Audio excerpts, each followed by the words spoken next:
बुनियादी बातें हैं जिनका हमें ध्यान रखना है। किसी भी किस्म की नारेबाजी में हमें शरीक नहीं होना है। ये हल्ला गुल्ला नहीं है, क्योंकि पूरी दुनिया देख रही है, तो एक नज़ीर कायम करनी है, एक उदाहरण लोगों के सामने रखना है कि पढ़े लिखे लोग इत्तेफाकी और नाइत्तेफाकी रखते हुए भी, एक दूसरे से सहमति और असहमति रखते हुए भी बात कह सकते हैं।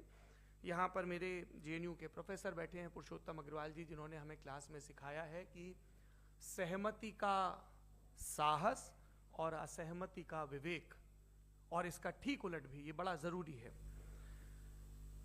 दूसरी बात, ये किसी एक धर्म के बारे में बहस नहीं है, ये बात सबको स्पष्ट होनी चाहिए। किसी धर्म को महान बताने या किसी धर्म को कमतर बताने की ये बहस नहीं है। तो यदि कोई इस उम्मीद से देख रहा है या यहां आया है, तो मैं आपको आश्वस्त करना चाहता हूं कि आपको नाउम्मीदी हाथ लगेगी। इस बहस में बहुत ज्यादा धार्मिक प्रतीकों के इस्तेमाल को लेकर भी ये दोनों लोग जो अभी आपको गंभीर दिख रहे हैं, भले लोग हैं, कल शाम को चाय पर मिले थे, बहुत हंसी मजाक भी इनके बीच हुआ था, और गलबैयां डालते हुए एक तस्वीर भी हुई थी। ये इस बात का प्रमाण है कि इंटरनेट पर जो हल्ला मचा हुआ है उसके मुकाबले ये दोनों लोग बहुत ही अच्छे शांत ढंग से बहस के लिए राजी हो गए हैं। ट्विटर की बातें ट्विटर तक सीमित, एलन मस्क आजकल उसको एक्स कहते हैं, और अब इस बहस की शुरुआत मैं इन विद्वानों का, हालांकि इनको परिचय की जरूरत नहीं, पर हो सकता है, हमें पत्रकारिता में सिखाया जाता है कि नेवर अज्यूम, विज्ञान भी यही कहता है। मुफ्ती शमाइल नदवी साहब इस्लामिक विद्वान, शिक्षाविद हैं, कोलकाता के वाहियान फाउंडेशन के संस्थापक हैं, लखनऊ की प्रतिष्ठित दारुल उलूम नदवतुल उलमा से ग्रेजुएशन किया है, सोशल मीडिया और सार्वजनिक मंचों पर अध्यापन और बौद्धिक कामों में सक्रिय हैं, और इस समय इंटरनेशनल इस्लामिक यूनिवर्सिटी मलेशिया से PhD कर रहे हैं। अच्छी बात यह है कि पढ़ाई के साथ साथ ट्रैवल ब्लॉग भी बनाते हैं। पेट्रोनस टावर के सामने का ब्लॉग हमने देखा। हमारे साथ जावेद अख्तर साहब हैं। जावेद अख्तर साहब कवि हैं, शायर हैं, गद्य भी लिखते हैं, फिल्मों के लिए संवाद लिखे हैं, गीत लिखे हैं। इससे इतर ये वैज्ञानिक सोच को लेकर या अपने डिक्लेयर्ड एथिज्म को लेकर भी मुखर रहते हैं और अपने तहीं रैशनैलिटी की बात करते हैं। देवियों और सज्जनों, डज गॉड एग्जिस्ट, इस सवाल का जवाब सब अपने अपने तहीं खोजने की कोशिश कर रहे हैं। कोई इसको गॉड डैम पार्टिकल की खोज बताता है, कोई गॉड पार्टिकल की खोज बताता है, कोई हिग्स बोसान की खोज बताता है, कोई ये सवाल जवाब तलाशने की कोशिश करता है कि मास एग्जिस्टेंस में आखिर आया कैसे, हुआ क्या था, सृष्टि के पहले, समय के पहले क्या था, और कोई ये कहता है कि ये सारी खोजें जिस मस्तिष्क में हो रही हैं प्रकृति के क्रम में, वो कैसे विकसित हुआ। मैं उम्मीद करता हूं कि हम आज इन बुनियादी सवालों के कुछ जवाब हासिल करने में कामयाब हों। मैं सबसे पहले मंच पर आमंत्रित कर रहा हूं मुफ्ती शमाइल नदवी साहब को। आइए सर। जी,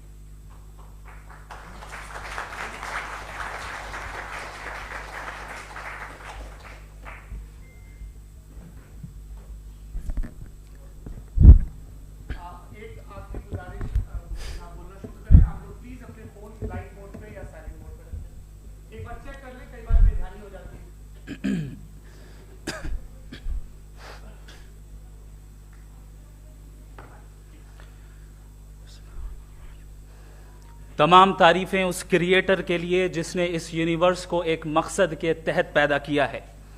रिस्पेक्टेड जनाब जावेद अख्तर साहब, मिस्टर सौरभ द्विवेदी और respected audience, thank you all for being here today.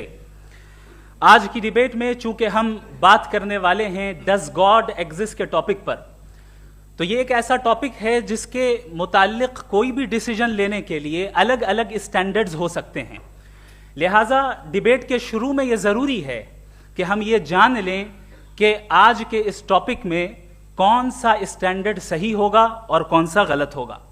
सबसे पहला स्टैंडर्ड जिसे मैं समझता हूं कि हमारे रिस्पेक्टेड जनाब जावेद अख्तर साहब बड़ी तेजी के साथ उसकी तरफ लपकेंगे, वो है साइंस। जबकि साइंस दर हकीकत खुदा के एग्जिस्टेंस को डायरेक्टली साबित करने या उसके एग्जिस्टेंस को डिनाई करने के लिए स्टैंडर्ड नहीं बन सकती। और उसकी वजह क्या है, ये मैं नहीं कह रहा, ये वो लोग कह रहे हैं जो साइंस के एक्सपर्ट्स हैं।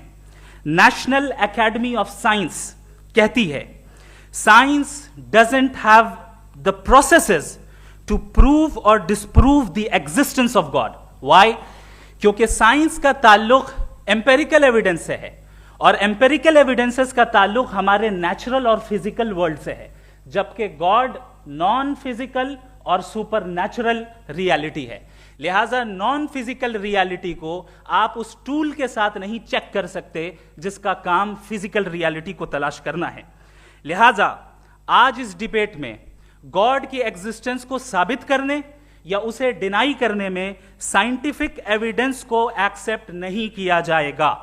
दूसरा स्टैंडर्ड हो सकता है रेविलेशन, कि रेविलेशन के जरिए हम यह साबित करें कि गॉड एग्जिस्ट करता है या नहीं। लेकिन यह स्टैंडर्ड भी आज इररेलेवेंट है। क्यों? क्योंकि रेविलेशन मेरे नजदीक सोर्स ऑफ नॉलेज है, वैलिड सोर्स ऑफ नॉलेज है, लेकिन हमारे जावेद अख्तर साहब के नजदीक यह वैलिड सोर्स ऑफ नॉलेज नहीं है। लिहाजा आज की डिबेट में मैं एक भी एविडेंस किसी भी मजहबी स्क्रिप्चर से नहीं दूंगा ताकि जावेद अख्तर साहब के लिए वो अनएक्सेप्टेबल ना हो। तीसरा जो मेयार हो सकता है वो है ऑब्जर्वेशन, कि भाई कोई कहे कि हमें खुदा दिखाओ, अगर है तो दिखाओ, या ये कि खुदा के एग्जिस्टेंस पर एम्पेरिकल एविडेंस दो, तो ये है दर हकीकत गलत टूल का इस्तेमाल करना। ये ऐसा ही है कि जावेद साहब मुझसे ये मुतालबा करें कि मुफ्ती साहब आप मेटल डिटेक्टर के जरिए प्लास्टिक डिटेक्ट करके दिखाएं। अब चूंकि प्लास्टिक डिटेक्ट नहीं हो पा रही है लिहाजा plastic does not exist. No, you are using the wrong tool. इस टूल से प्लास्टिक को डिटेक्ट नहीं किया जाता। लिहाजा मैं समझता हूं कि गॉड के एग्जिस्टेंस पर एम्पेरिकल एविडेंस का मुतालबा करना एक बचकाना मुतालबा है और हमारे रिस्पेक्टेड जनाब जावेद अख्तर साहब इस स्टेज से अब बहुत आगे निकल चुके हैं। अब बचता है एक ही स्टैंडर्ड, और वो स्टैंडर्ड है अक्ल, लॉजिक, रीजनिंग। और यही वो स्टैंडर्ड है जिसके तहत गॉड की एग्जिस्टेंस को साबित किया जाएगा या गॉड की एग्जिस्टेंस को डिनाई किया जाएगा। लेकिन चूंकि ये बहुत इंपॉर्टेंट और सेंसिटिव टॉपिक है, इसलिए लॉजिकल आर्ग्यूमेंट भी ऐसा होना चाहिए जो डेफिनेटिव हो, इनडेफिनेटिव ना हो, जो 2 और 2 4 की तरह बिल्कुल वाजे हो, जिसे लॉजिकली रिजेक्ट करना पॉसिबल नहीं हो। फॉर एग्जाम्पल हम कहें हमारे रिस्पेक्टेड मिस्टर सौरभ साहब, ये एक इंसान है और तमाम इंसान कॉन्शियस बीइंग है, लिहाजा नतीजा क्या निकला? हमारे सौरभ साहब भी कॉन्शियस बीइंग है। क्या ये इनडेफिनेट आर्ग्यूमेंट है या डेफिनेट आर्ग्यूमेंट है? ये डेफिनेट आर्ग्यूमेंट है। ये 2 और 2 की तरह वाजे है, इसमें किसी तरह जो है लॉजिकली इसको रिजेक्ट नहीं किया जा सकता। तो अगर आज हमारे जावेद अख्तर साहब ऐसी कोई अकली दलील और लॉजिकल एविडेंस दें खुदा के ना होने पर जो डेफिनेट भी हो, तो मैं ये ऐलान करता हूं कि यकीनन मैं उस एविडेंस को कबूल करूंगा और उस पर गौर करूंगा। लेकिन साथ में यह भी ऐलान कर देता हूं प्रेडिक्शन के तौर पर कि ऐसा कोई डेफिनेट आर्ग्यूमेंट कोई नहीं पेश कर सकता। दलील हम देंगे और डेफिनेटिव दलील देंगे, लॉजिकल दलील देंगे, ऐसी दलील देंगे जो एंटायर एथिस्टिक वर्ल्ड उसे रेफ्यूट नहीं कर सकती। चलें अब हम एक एग्जाम्पल सोचते हैं, एक सिनेरियो, सिंपल सिनेरियो, तमाम ऑडियंस से गुजारिश है, हम और आप एक आइसोलेटेड आइलैंड पर हैं, ऐसा आइलैंड जहां पे हमसे पहले कोई कभी नहीं गया। चलते चलते आपके सामने अचानक आपने देखा एक पिंक कलर की बॉल पड़ी हुई है। सबसे पहला सवाल आपके जहन में क्या आएगा कि ये बॉल यहां क्यों आई, कैसे आई, ये पिंक कलर की ही क्यों है, कोई और कलर भी हो सकता था, ये इसी शेप में क्यों है, कोई और शेप भी हो सकता था। नेचुरली आप इस तरफ पहुंचेंगे कि कोई ना कोई है जिसने इन स्पेसिफिक प्रॉपर्टीज के साथ इस बॉल को बनाया है और यहां पे रखा है। चूंकि आप जानते हैं कि ये जो बॉल है इसका एग्जिस्ट करना जरूरी नहीं है, ये एग्जिस्ट कर भी सकती थी, नहीं भी कर सकती थी, और एग्जिस्ट करना ही था तो किसी और फॉर्म में करती, किसी और कलर में करती।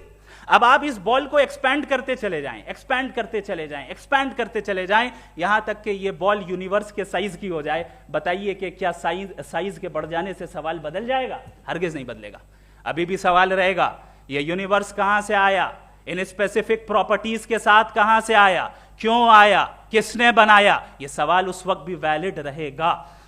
लेकिन यह सवाल अगर हम जनाब जावेद अख्तर साहब से करें तो चूंकि इनका वर्ल्ड व्यू एथिस्टिक है, और सिर्फ इनका नहीं, मतलब जितने भी एथिस्ट हैं और एथिस्टिक वर्ल्ड व्यू को रखने वाले से अगर आप ये सवाल करें कि ये यूनिवर्स कहां से आया, तो इनका जवाब या तो आर्ग्यूमेंट फ्रॉम इग्नोरेंस होगा या डॉगमेटिक होगा। या तो ये कहेंगे कि मुझे नहीं पता कि ये कहां से आया, लिहाजा गॉड डज नॉट एग्जिस्ट, ये आर्ग्यूमेंट फ्रॉम इग्नोरेंस है, या ये कहेंगे कि ये यूनिवर्स खुद ब खुद बन गया। इसका मतलब ये है कि उस बॉल को भी खुद ब खुद बन जाना चाहिए, लेकिन बॉल के ताल्लुक से ये एक्सप्लेनेशन एक्सेप्ट नहीं की जाएगी कि ये खुद ब खुद बन गई, लेकिन यूनिवर्स के ताल्लुक से कर दिया जाएगा। इसे हम दूसरे अल्फाज में डॉगमा भी कह सकते हैं। दूसरी चीज, हमारे जावेद अख्तर साहब जरूर गॉड ऑफ गैप्स की मिसाल भी जरूर देंगे, और मिसाल देंगे कि पहले जमाने में बिजलियां कड़कती थी तो लोगों ने किसी एक खुदा की तरफ, और बारिश होती थी तो दूसरे खुदा की तरफ मंसूब कर दिया, उनके पास दलील नहीं थी। यह हमारा वर्ल्ड व्यू है ही नहीं, यह हमारा वर्ल्ड व्यू है ही नहीं, क्योंकि नेचुरल फिनोमेना के प्रोसेस की इंटरप्रिटेशन को जान लेने से यह कहां से साबित हो गया कि गॉड एग्जिस्ट नहीं करता है। इस पर मैं इंशाअल्लाह अभी आगे बात करूंगा। आप हजरात ये भी देखेंगे, और मैं ये एक्सपेक्ट करता हूं कि हमारे रिस्पेक्टेड जनाब जावेद अख्तर साहब जरूर इमोशनल आर्ग्यूमेंट्स भी देंगे, जो कि एक लॉजिकल फेलेसी है जब बात आती है ट्रुथ को डिसाइड करने में। क्यों?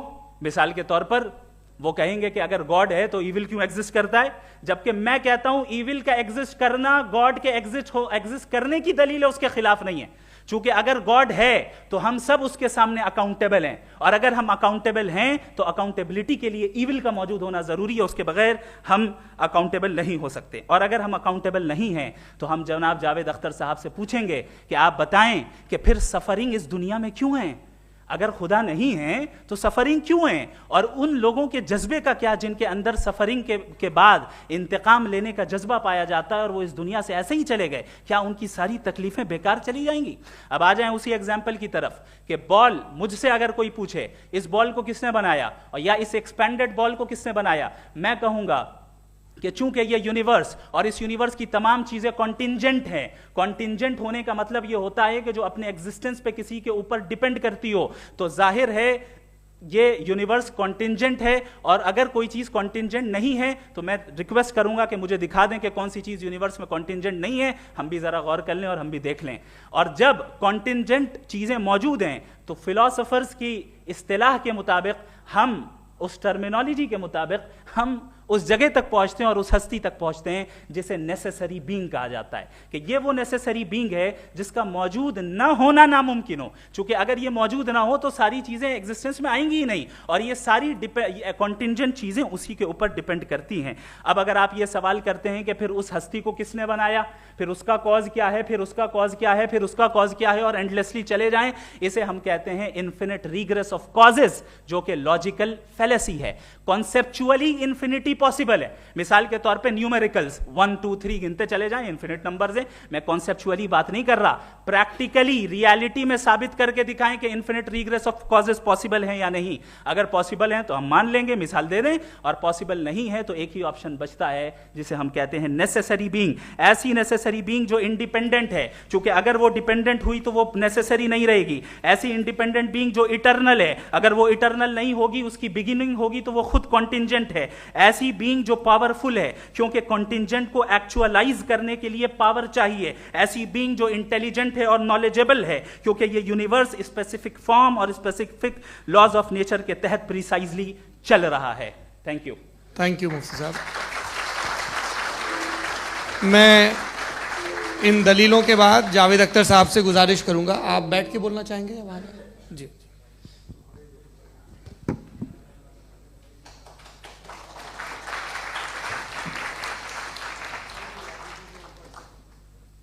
पहले तो मैं मुफ्ती साहब को एक अच्छी खबर देना चाहूँगा कि मेरी नॉलेज साइंस के बारे में बड़ी मामूली है, तो आप फिक्र ना करें उसकी, लेकिन कुछ कॉमन सेंस है मुझ में। देखिए, ये खुदा का तस्वुर कोई नया तस्वुर नहीं है, ये सदियों से रहा है। ये कुछ रिलीजन 3000 साल पुराने होंगे, 4000 साल पुराने होंगे, लेकिन इंसान कोई 10,000 12,000 साल से एग्जिस्ट करता है होमोसेपियन की शक्ल में, और हमेशा कुछ ना कुछ मज़हब रहे। ये मज़हब जाहिलों के नहीं थे, ये मज़हब एक ऐसी ग्रीक सोसाइटी के थे जहाँ बड़े बड़े फिलोसफर पैदा हुए। ये मजहब इजिप्शियंस के थे जिन्होंने पिरामिड्स बनाए थे, ये रोमन्स के थे कि जिनका आर्किटेक्चर और सेनेट यानी पहली बुनियाद डेमोक्रेसी की लिमिटेड थी मगर डेमोक्रेसी थी, ये उन लोगों ने किए थे। तो इनका जो जुपिटर था, रा था, ज़्यूस था, उन्हें उस पर इतना ही एतमाद था जितना आज किसी मजहबी आदमी को अपने खुदा पे होगा। क्रिश्चियनिटी आने से पहले यूरोप में एक मजहब था जर्मेनिक रिलीजन, उसका एक खुदा था, उसकी एक बीवी थी, उसके 2 बेटे थे, एक बेटी थी। फिर जर्मनी में जब यूरोप में क्रिश्चियनिटी आई तो वो खुदा, उसकी बीवी और पूरे ख़ानदान चला गया। तो हमने अगर हम हिस्ट्री देखें तो खुदा जो हैं वो ज़्यादातर फ़ानी है, वो हमेशा रहे नहीं। और वो जो लोग इन्हें मानते थे उनको आप कहें वो तो जाहिल थे, उन्हें तो कुछ पता ही नहीं था, ऐसा नहीं है। वो अपने वक्त में बड़े काबिल लोग थे और अपने वक्त में उन्होंने बड़े बड़े काम किए हैं, फिलोसफर्स थे, साइंटिस्ट थे। लेकिन उनका मजहब कहाँ गया, उनके खुदा कहाँ गए? आज जो खुदा हैं दुनिया में लोग उन्हें मानते हैं। आपको क्या मालूम कि कितने बरसों के बाद क्या होने वाला है? हम यूरोप में देखते हैं तो चर्च खाली हैं। तो वक्त के साथ चीज़ें बदलती हैं। जहाँ तक इसका ताल्लुक है मजहबों का, हर मजहब आपसे एक चीज़ मांगता है, फेथ। ये फेथ क्या चीज़ होती है? What is the difference between faith and belief? ये तो बहुत ही अहमखाना बात होगी कि कोई आदमी कहे साहब अगर खुदा है तो मुझे दिखाइए। ये तो जाहिलाना बात हुई। मैंने तो नॉर्थ पोल नहीं देखा है मगर मैं मानता हूँ कि नॉर्थ पोल है। मैं क्यों मानता हूँ? इसलिए कि अगर ये दुनिया राउंड है तो उसका कोई टॉप होगा। कुछ लोग हैं जो वहाँ गए भी हैं, कॉमन सेंस कहता है कि ऐसा होगा, सबूत है, गवाह है, रीज़न है। तो ये मेरा फेथ नहीं है। तो फेथ में और बिलीफ में डिफरेंस क्या है? जो मजहब मांगता है आपसे, हर मजहब फेथ मांगता है। फेथ का मतलब ये है कि ना कोई गवाह हो, ना कोई सबूत हो, ना कोई रैशनल हो, ना कोई लॉजिक हो, ना कोई प्रूफ हो, मगर तुम एक बात को मानो। ये है फेथ। वरना बिलीफ होता। अगर इसमें कुछ भी सबूत होते, गवाह होते, तो फिर इसे आप बिलीफ कहते। जैसे मेरा बिलीफ है कि नॉर्थ पोल है, मेरा फेथ थोड़ी है। फेथ इन तमाम शर्तों को रद्द करता है। तो फिर स्टुपिडिटी क्या है? अगर मैं एक बात ऐसी मानूं जिसकी ना कोई लॉजिक है, ना कोई रैशनल है, ना कोई प्रूफ है, ना कोई गवाह है, ना कोई सबूत है, और मैं उसे मानूं, तो ये स्टुपिडिटी हुई। इसे ही भाई कल को मैं यकीन कर लूं कि एलॉन मस्क जो है मेरा भाई है, तो मुझे इंतहाई खुशी होगी, सुकून भी बहुत मिलेगा मुझे। लेकिन और कहे भाई क्यों मानते हो, क्या सबूत है? भाई वो तो अमेरिकन है और तुम तो इंडियन हो, वो तो नस्ल अलग है, तुम्हें कभी मिले भी नहीं। साहब देखिए मेरा फेथ है, इस पर बात ना किया। फेथ का मतलब ही यह है कि आप प्रूव नहीं कर सकते। अगर आप प्रूव कर सकते हो तो फेथ की जरूरत ही नहीं, फिर तो आप बात करेंगे, आप कितनी बहस कर लीजिए। अल्टीमेटली दुनिया का हर मजहब फेथ पे टिका है, और फेथ का मतलब है एक ऐसा यकीन जिसका कोई सबूत, कोई गवाह, कोई रैशनल नहीं। अब आप ये कहें, क्या आप ये क्यों कह रहे हैं कि साहब ये कायनात किसने बनाई? कमाल ये है कि आपने बताया कि एक आइलैंड पे गए और एक बॉल देखी। आपने ये नहीं कहा कि आइलैंड किसने बनाया, आपको सिर्फ बॉल पे हैरत हुई। हमने आइलैंड पे हमने हैरत नहीं की, होते हैं आइलैंड। इसी तरह ये आइलैंड है, सितारे, ये गैलेक्सीज, ये सब आइलैंड हैं खला में। हम उन्हें टेकन फॉर ग्रांटेड लेते हैं, हम पूछते नहीं किसने बनाए। आपने जजीरे के बारे में भी नहीं पूछा है। मेरी पैदाइश कैसे हुई? क्या मैं प्लान्ड पैदा हुआ था? I was plan to be born, या एक लकी स्पर्म था जो किसी एग से चिपक गया? मेरी पैदाइश रैंडम। और इंसाफ जिसे आप कहते हैं, इंसाफ का तो नेचर से कोई वास्ता ही नहीं। जो आप कहते हैं कि एक दिन इंसाफ मिलेगा, इंसाफ is a human concept, nature में कोई इंसाफ नहीं। अगर शेर हिरन को खा जाता है तो उसे कोई सजा नहीं मिलती। अगर एक आंधी आती है और हरे भरे पेड़ों को उखाड़ के फेंक देती है तो आंधियों की जेल नहीं होती है। नेचर में इंसाफ नहीं, इसलिए मुझे नेचर को इंसाफ की जरूरत भी नहीं। नेचर तमाम एक है। अब हम कहें कि साहब ये देखिए जो मैंने खाना खाया था ये मेरी आंख तो नहीं यूं कर दिया उसे तो इसे सजा मिलनी नहीं, वो सिस्टम है, ऐसे ही चल रहा है। नेचर बगैर इंसाफ के है। इंसाफ इज अ ह्यूमन कॉन्सेप्ट। तो जो आपसे कहता है कि मैं तुम्हें इंसाफ दूंगा वो इंसानी जहन की पैदावार है। ये नेचुरल है ही नहीं, ये आसमानी है ही नहीं। नेचर का तसव्वुर, इंसाफ का तसव्वुर। भाई आप साथ मिलते हैं, अब आप लेफ्ट हैंड ड्राइव करते हैं, ये क्या है? तमाम सच, तमाम नेकी, तमाम शराफत लेफ्ट हैंड ड्राइव है। वरना क्या होगा, या तो आप क्रॉस कर देंगे, आपका एक्सीडेंट हो जाएगा, या आप किसी को मार देंगे, या ट्रैफिक जैम हो जाएगा। झूठ, बेईमानी, रिश्वतखोरी, ये तमाम जो है driving on the wrong side है। इसके ऊपर कुछ नहीं। ये तो हमने बनाया, जैसे हमने लेफ्ट हैंड ड्राइव बनाई है। ये कॉन्सेप्ट ऑफ इंसाफ जो है ये हमारा है, इसका नेचर से कोई वास्ता नहीं। शेर खा जाता है हिरन को, उसे जेल होती है क्या? कुछ भी नहीं, है ही नहीं।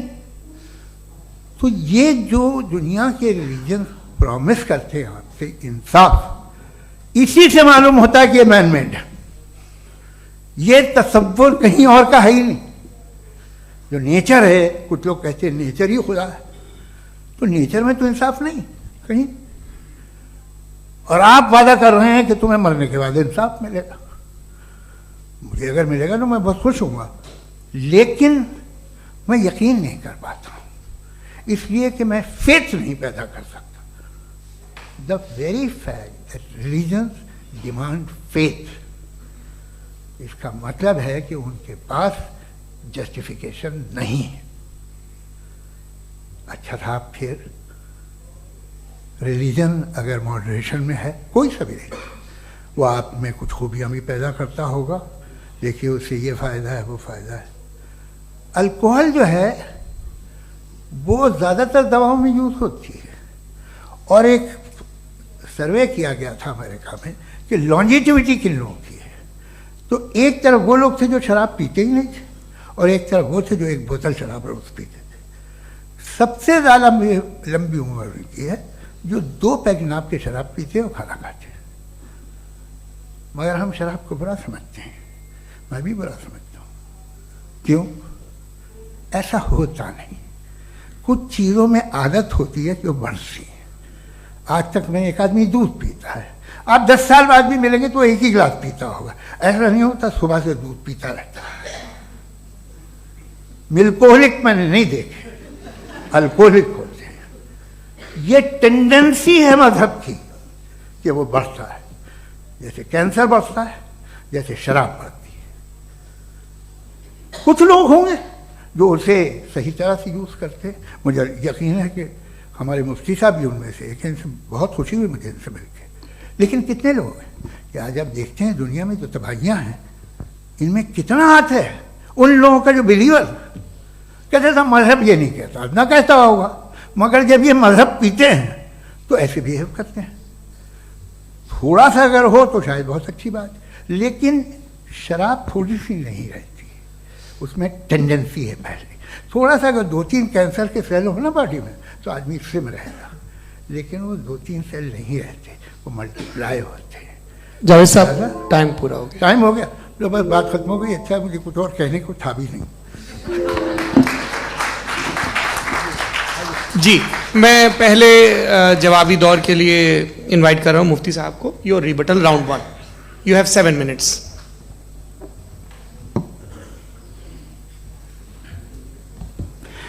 Thank you very much Javed साहब। आपकी बात को सुनकर बड़े महजूज हुए हम लोग। महजूज, do you understand? We enjoyed. Okay, अब थोड़ा सा लॉजिकली उसको हम लोग देखते हैं। दरअसल हम लोगों ने कल गुजारिश की थी मुफ्ती साहब से भी, जावेद साहब से भी, कि हिंदुस्तानी जबान आम फहम सबको समझ में आ जाए और जहां कहीं आप मुश्किल शब्द इस्तेमाल करें वहां बताते भी चलें। Thank you. तो सबसे पहले हमारे रिस्पेक्टेड जावेद साहब ने हवाला दिया कि खुदा फानी है, कितने मजहब आगे चले गए, किसी ने जुपिटर को खुदा माना, किसी ने किसी को माना। मैं कहता हूं जिसने कॉन्टिंजेंट चीज को खुदा माना, गलत माना, वो खुदा ही नहीं, वो खुदा ही नहीं है।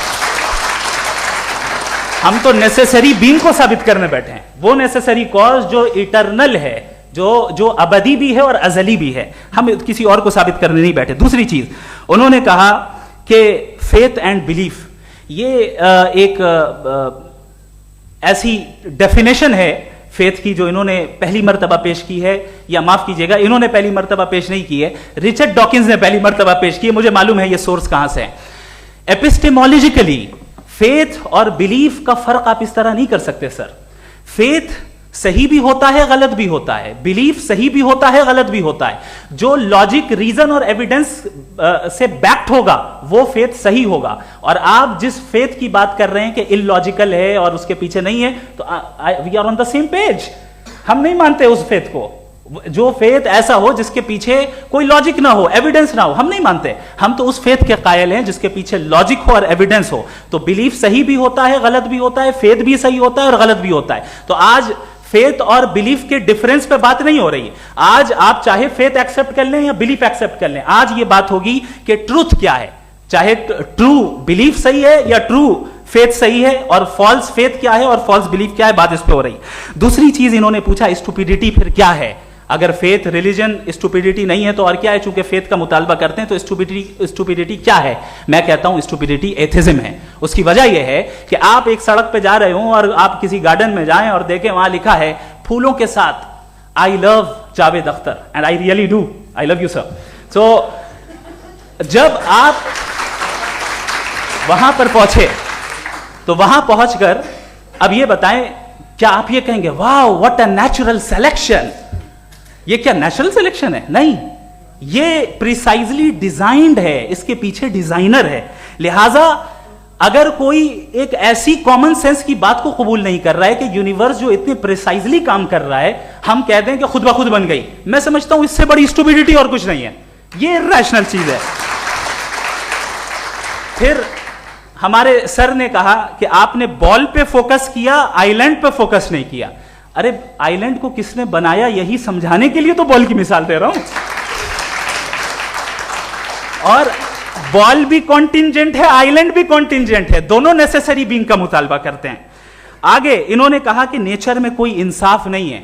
हम डिसाइड करते हैं कि मोरालिटी क्या होती है, इंसाफ क्या होता है। हम डिसाइड करते हैं, जैसे ड्राइविंग सीट में ट्रैफिक वाला, ये तो किसी खुदा ने नहीं कहा, ये है, इसे कहते हैं फॉल्स इक्विवेलेंस। ये एक लॉजिकल फेलेसी है। आपने जो है मिसाल दी ड्राइविंग की और ट्रैफिक की, ये सब्जेक्टिव मोरालिटी है। आप सब्जेक्टिव मोरालिटी को मिसाल बनाकर ऑब्जेक्टिव मोरालिटी के ऊपर नहीं थोप सकते। इंसाफ की ऑब्जेक्टिव मोरालिटी। अगर आप ये कहते हैं कि नेचर में इंसाफ नहीं है, तो इंसाफ का न होना ये नेचुरल हुआ, तो फिर नेचर को नेचर रहने दे, क्यों हम इतना स्ट्राइव कर रहे हैं दुनिया में इंसाफ लाने के लिए? ये तो इलॉजिकल बात है, इरैशनल बात है। इसलिए बहुत सी चीजें ऐसी हैं जो ऑब्जेक्टिवली जो है इविल या गुड हैं, और बहुत सी चीजें ऐसी हैं जो सब्जेक्टिवली हैं। सब्जेक्टिवली जो मोरल होता है या इमोरल होता है, उसको हम सोशल कंसेंसस से या पर्सनल प्रेफरेंस से डिसाइड करते हैं। लेकिन जो ऑब्जेक्टिव मोरालिटी है, जिसमें इंसाफ आया, जो इन्होंने बार बार रिपीट किया, ये ऑब्जेक्टिव है, सब्जेक्टिव नहीं है। अगर आप कहते हैं ये सब्जेक्टिव है, तो मेरा सवाल आपसे ये है, क्या सोशल कंसेंसस के जरिए अगर जुल्म को सही करार दे दिया जाएगा तो आप जुल्म को जस्टिफाई करेंगे? दूसरी चीज इन्होंने यह कहा कि 2 पैक शराब पी लें तो वो उतने पे नहीं रहता, बढ़ जाता है। यही मामला मजहब के साथ है। 2 पैक आप पी लें, बढ़ेगा। तो ये एक ऐसी मिसाल है, इसको कहीं भी फिट कर लें कि आप एथिज्म पे जब फिट करें, जब आप 2 पैक एथिज्म का लेंगे ना, तो वो बढ़ बढ़ के नॉर्थ कोरिया बनेगा। Thank you.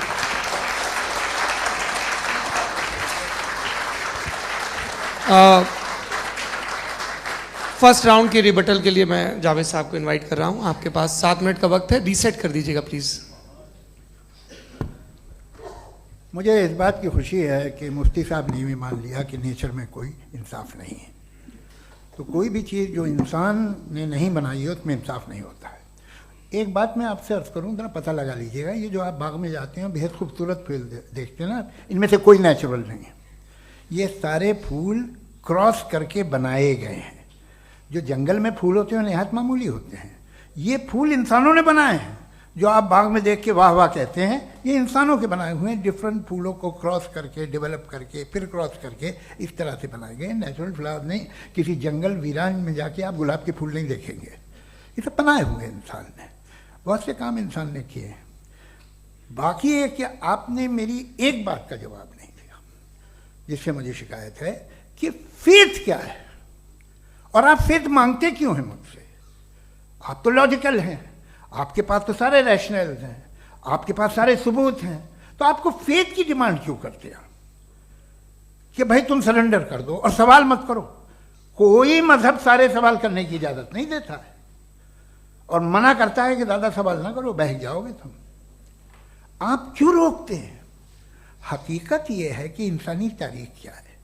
इंसानी तारीख ये है कि दुनिया में दो तरह के लोग हुए हैं। एक वो जिन्होंने अपनी लाइल्मी की परस्तिश की है, दूसरे वो जिन्होंने अपनी इग्नोरेंस या लाइल्मी से झगड़ा किया है और मालूम किया है कि क्या है। ये जो आप कह रहे हैं, आज आप हैरान हैं कि भाई ये यूनिवर्स कैसे बनी। लोग हैरान थे कि सूरज डूबता है तो इधर से कैसे निकलता। और आप एक कदम जाके हमेशा का मानने को तैयार है, एक कदम पीछे ही मान जाइए। भाई आप इसके बाद जाते हो, कहते सवाल ना करना कि ये कहाँ से आया, ये पावर तो हमेशा से हमेशा रहेगी। तो आप यूनिवर्स के बारे में मानने में क्या तकलीफ है? एक कदम पहले रुक जाइए, ये हमेशा से थी या नहीं थी हमें मालूम नहीं है। और ये कहना कि हमें मालूम नहीं है, कमाल ये है कि दुनिया के सारे मजहब सब जानते हैं ये दुनिया कैसे बनी थी, कैसे मिटेगी, मरने के बाद क्या होगा, इनको सब इल्म है। इनको किसी को डायनासोर होते थे पहले ये नहीं पता था, किसी को नहीं पता। किसी भी दुनिया की मजहबी किताब में डायनासोर का जिक्र नहीं है। लेकिन बाकी सब बातें, how to make universe in 4 easy lessons and बाकी सब पता है। जिसको सब पता है वो गड़बड़ है। हम में ये इंकिसार, ये ह्यूमिलिटी होनी चाहिए कि हम ये कहें कि हमें ये बहुत सारी बातें नहीं मालूम, लेकिन हम उनकी परस्तिश ना करना, अपनी लाइल्मी को की परस्तिश ना करें, हम उसे पता लगाने की कोशिश करें। जिस दुनिया में आप बैठे हैं सर, ये हॉल जो है, ये इलेक्ट्रिसिटी जो है, ये माइक जो है, जिस हवाई जहाज से आप आए थे, वो जिस कार से आप यहाँ आए हैं, ये सब उन लोगों की बनाई हुई है जिन्होंने सवाल किए थे। ये दुनिया जिसमें आप आज आराम से हैं, ये उन लोगों की बनाई है कि जिन्होंने सवाल किए थे। और हर स्टेज पे इन सवालों को मकरूह कहा गया था, गलत कहा गया था। आप जरा तारीख पढ़िए, एक बड़ी दिलचस्प किताब है बर्ट्रैंड रसेल की, जिसमें उसने रिलीजन एंड साइंस कि कब से रिलीजन जो है साइंस के अगेंस्ट है। और हद तो यह है कि भाप के इंजन के खिलाफ थे, स्टीम इंजन के भी खिलाफ थे, और फतवे हुए उन पर, वेटिकन ने दिए। तो ये हमेशा, अभी जैसे ही ये राइट विंगर आते हैं अमेरिका में पावर में, तो वो जो अपना ये क्या बोलते हैं उसे, सीड क्या बोलते हैं, सीड क्या जो, हाँ नहीं सीड जो होते हैं जिस पे जी, नहीं भाई, वो जो ह्यूमन बॉडी के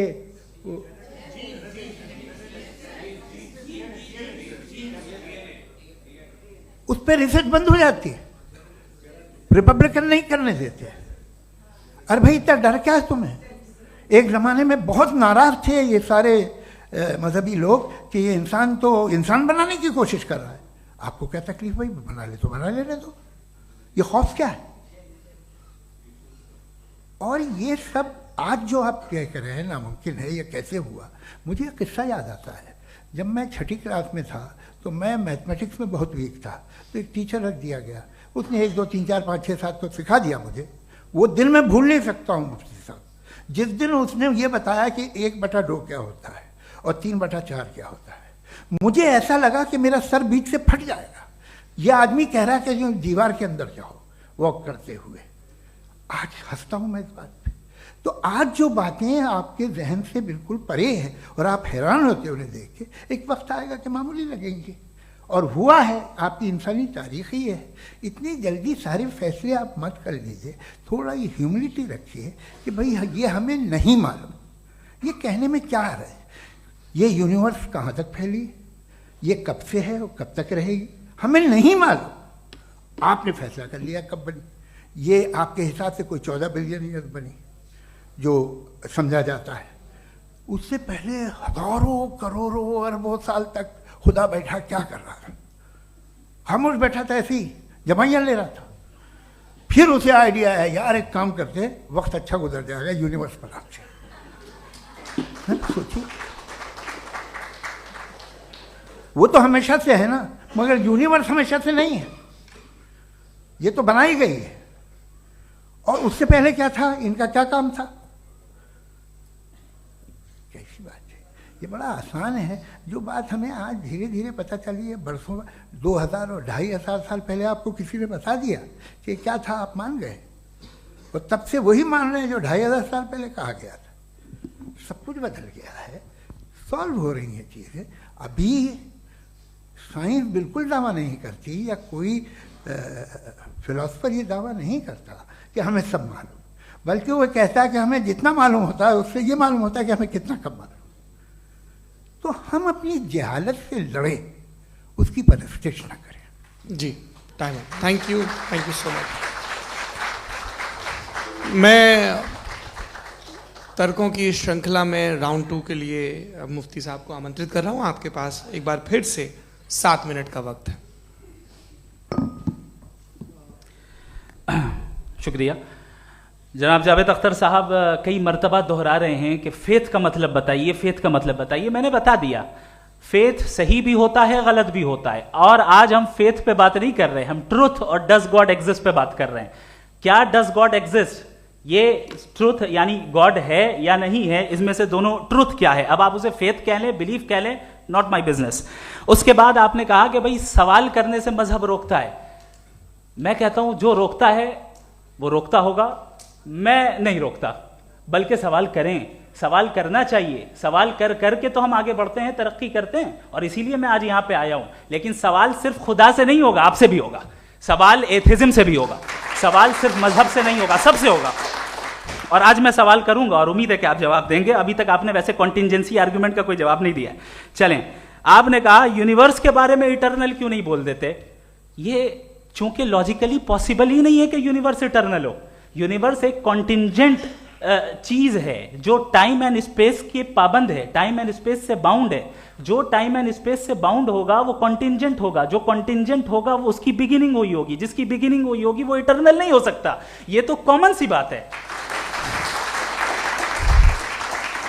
आपने कहा कि किसी मजहबी किताब में डायनासोर का जिक्र नहीं है। अफसोस कि आज तक किसी मैथमेटिक्स के किताब में मुझे डायनासोर का जिक्र नहीं मिला।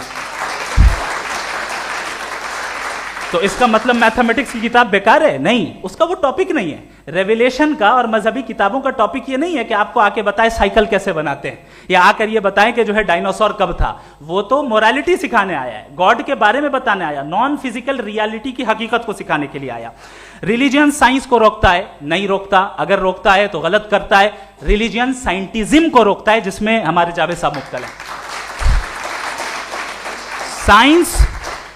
साइंस और साइंटिज्म में फर्क है।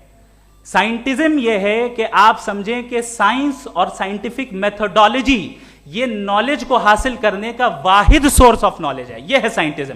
हम इसे रिजेक्ट करते हैं। हम साइंस को तो तरक्की करते हैं, भाई आप हमारी पूरी तारीख कर लें, पढ़ लें तो आपको पता चल जाएगा। बहरहाल ये अलग टॉपिक है। उसके बाद इन्होंने एक लफ्ज कहा, वेटिकन ने फतवा दिया। वेटिकन का फतवे से कोई ताल्लुक नहीं है, दोनों कॉन्ट्राडिक्टरी अल्फाज हैं। उसके बाद उन्होंने कहा कि भाई हमें नहीं मालूम। अगर नहीं मालूम तो क्लियरली कह देना कि नहीं मालूम है, इसमें क्या हरज है। तो वही तो मैं कह रहा हूं ना कि आप कह दें कि नहीं मालूम, लेकिन क्लेम क्यों कर रहे हैं कि गॉड एग्जिस्ट नहीं कर रहा है। आप कह दें नहीं मालूम है, हो सकता है हो सकता ना हो, लेकिन आप क्लेम कर रहे हैं। The moment you say God does not exist, this is a claim, and now the burden of proof is upon you too, जैसे हमारे ऊपर है। और क्यों है मैं बताता हूं, क्यों है ये भी मैं बताता हूं। फिलोसॉफिकली जो क्लेम होता है ना, सिर्फ ये नहीं होता कि इंसान कहे पॉजिटिव क्लेम करे और नेगेटिव क्लेम करे तो बर्डन ऑफ प्रूफ नहीं है। आप मिसाल के तौर पे मैं कहूं कि फुला उस कमरे में कोई नहीं है, मैंने एक नॉलेज का क्लेम किया है। उस कमरे में कोई नहीं है, मैंने एक नॉलेज का क्लेम किया। या तो मैं कहूं मुझे नहीं पता, हो भी सकता है नहीं भी हो सकता है, this is not a claim. लेकिन जब मैं कह रहा हूं कि वहां कोई नहीं है या मैं कह रहा हूं वहां कोई है, दोनों क्लेम है और दोनों के ऊपर बर्डन ऑफ प्रूफ है। हमारे ऊपर भी बर्डन ऑफ प्रूफ है, मैंने कंटिजेंसी आर्ग्यूमेंट दिया, इसे तोड़कर दिखाइए।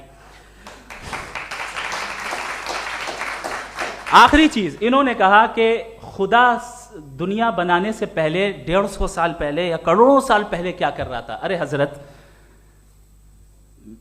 चलें बहरहाल मैं जवाब दे देता हूं, आप हमारे रिस्पेक्टेड पर्सनालिटी हैं, अगर आप नहीं होते तो मैं इसे एंटरटेन ही नहीं करता।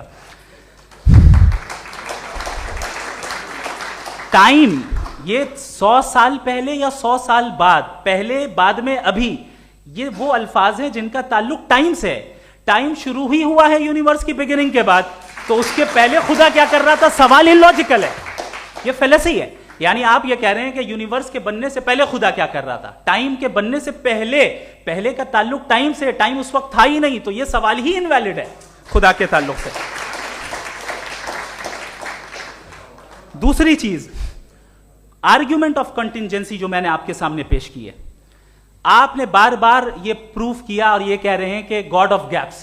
देखिए पहले नहीं मालूम था, साइंस ने कर दिया। सिंपल की मिसाल से मैं समझा देता हूं। जिस गैप्स की आप बात कर रहे हैं ना, साइंस उन गैप्स को जिन चीज के जरिए भी प्रूव करेगा वो कॉन्टिजेंट ही होगा, अब चाहे वो फोर्स हो, मैटर हो या एनर्जी हो। लिहाजा सवाल हमारा उस वक्त भी वैलिड होगा जब तक कि आप नेसेसरी बीइंग पे ना आ जाएं, और इन्फिनिट रिग्रेस पॉसिबल नहीं है of causes in practical world, तो जाहिर है कहीं रुकना पड़ेगा, जहां रुकेंगे वही खुदा है। दूसरी चीज, आपने ये कहा, क्या कह रहा था मैं, किस पॉइंट को? What? Oh no, after that. Just now. हाँ, जहां रुकेंगे वही खुदा है। बहरहाल, तो टाइम का जिक्र हो गया, गॉड ऑफ गैप, सॉरी, या इसकी एक मिसाल आप ले लें। एक कार है, एक साहब ने देखा कि भाई कार जो है उसके व्हील्स कितने अच्छे लगे हुए हैं सही जगह पे, स्टीयरिंग जो है कितने अच्छे जगह पे लगी हुई है, और सीट्स कितने वेल डिजाइंड है, कितनी प्रिसाइजली ये कार काम कर रही है, तो जरूर कोई ना कोई इसे क्रिएट किया है, किसी ने क्रिएट किया है। अब जावेद साहब आए और कहे अरे जनाब बोनेट खोलिए, इसमें इंजन है, इंजन इस कार को चला रहा है, hence prove no one has created the car. This is illogical, this is irrational. आपने इंजन के जरिए उस गैप को तो साबित किया, लेकिन क्या उससे कार की जो क्रिएशन है और उसका जो क्रिएटर है ये इम्पॉसिबल हो जाए, ऐसा पॉसिबल है? उसका सवाल खत्म हो जाए, ऐसा पॉसिबल है? नहीं। आपने गैप्स को फिल करके, कॉन्टिंजेंट चीजों से गैप्स को फिल करके हमारे ऑब्जर्वेशन को और ब्रॉड कर दिया। अब हमें और पता चल गया कि ये जो कार है इसका सिस्टम कितना ज्यादा कॉम्प्लेक्स है। पहले कम समझते थे, अब कॉम्प्लेक्सिटी और ज्यादा वाजे हो गई। अब हमें समझ में आ रहा है कि हमारी सर्टेनिटी और बढ़ गई कि जरूर इस कार को किसी ना किसी ने बनाया। यही मामला यूनिवर्स का है। साइंस हमेशा फिजिकल वर्ल्ड की चीजों को ही फिल करती जाएगी और फिजिकल चीजों से ही करती जाएगी, चूंकि एम्पेरिकल एविडेंस का ताल्लुक फिजिकल वर्ल्ड से है। आप साइंस के जरिए मेटाफिजिकल रियलिटी को कभी साबित नहीं कर सकते। ये रॉन्ग टूल का इस्तेमाल करना है। ये वही काम है कि आप मेटल डिटेक्टर से प्लास्टिक डिटेक्टर करने चलें, जो कि जाहिर है सही नहीं है। Thank you.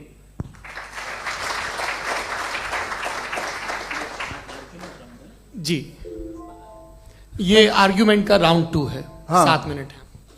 पहले तो मैं आपसे अर्ज करूं कि आपने कहा कि जब कायनात ही नहीं थी तो वक्त भी नहीं था, कुछ भी नहीं था।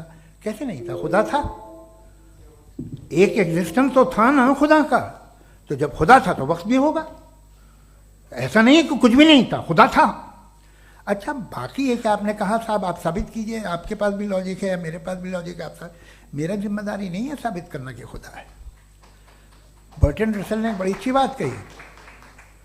बर्टन रसल ने बड़ी अच्छी बात कही। मैं आपसे अगर ये दावा करूं कि एक चाय की केतली मरीख के चारों तरफ घूम रही है, मार्स के चारों तरफ, तो ये आपका काम नहीं है कि आप साबित करें कि कोई चाय की केतली नहीं है। ये मेरा काम है, मैंने दावा किया है। ये दावा तो मजहबी लोग करते हैं कि खुदा है, मैं क्यों साबित करूं कि नहीं है? जब तक आप मुझे कन्विंस नहीं कर देंगे मैं नहीं मानूंगा। आपकी जिम्मेदारी है, मेरी जिम्मेदारी नहीं है। दोयम ये कि ये जो आप कह रहे हैं जो गैप्स हैं, ये गैप जब जब किसी मजहब को चैलेंज करते हैं, जब ऐसा कोई बात आती है तो हंगामा हो जाता है कि जब वो चैलेंज करें किसी फेथ को। ये तमाम साइंस जो है इसे मुख्तलिफ जगहों पे मुख्तलिफ वक्तों में मजहब ने रोकने की कोशिश की है। ये किताब है religion and science Bertrand Russell की, पढ़िएगा, अच्छी लगेगी आपको। तारीख ही है साइंस, मजहब की साइंस से उसका यही रिश्ता है।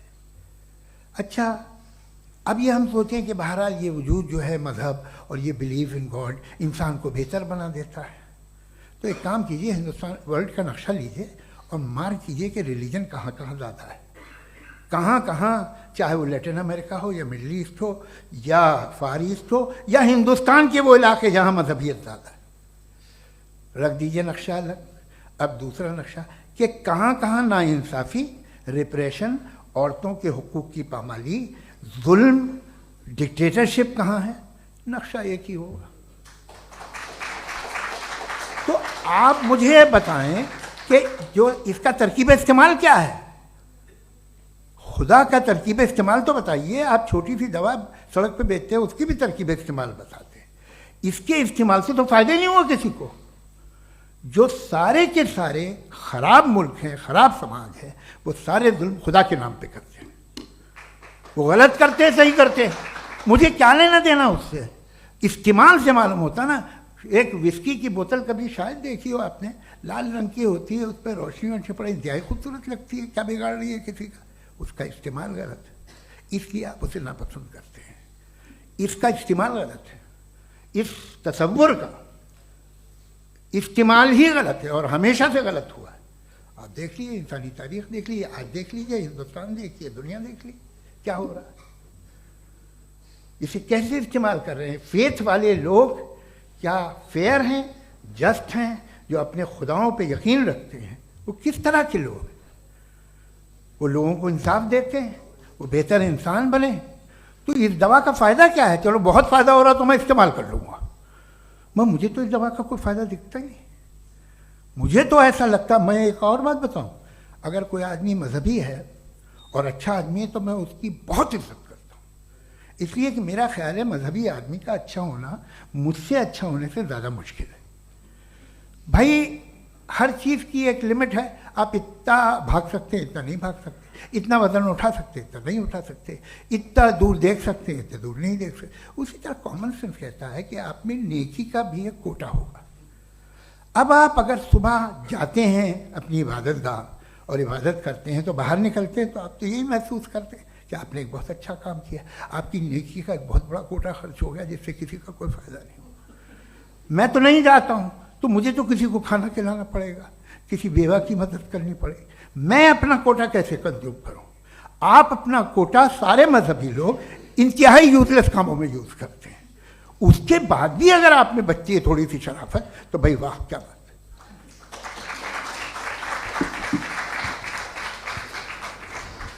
एक तो मुझे ये बात बहुत अच्छी लग रही है कि दोनों ही विद्वान समय को मानते हैं और बहुत समय से अपनी दलीलें और बाज़ दफ़ा समय से पहले अपनी तकरीरें पूरी करके अपनी अपनी कुर्सी पर बैठ रहे हैं। ये इस आर्ग्यूमेंट का राउंड 2 पूरा हुआ। अब रिबटल का राउंड 2 है और उसके बाद क्रॉस एग्जामिनेशन होगा। नहीं, आपका आर्ग्यूमेंट हो गया सर। हमारे यहाँ स्कूल के सिलेबस में पंच परमेश्वर कहानी पढ़ाई जाती है, प्रेमचंद जी की लिखी हुई। आप निश्चिंत रहिए, आपके कोई राउंड में मिस नहीं होने दूंगा। रिबटल का राउंड 2, मुफ्ती शमाइल नदवी साहब।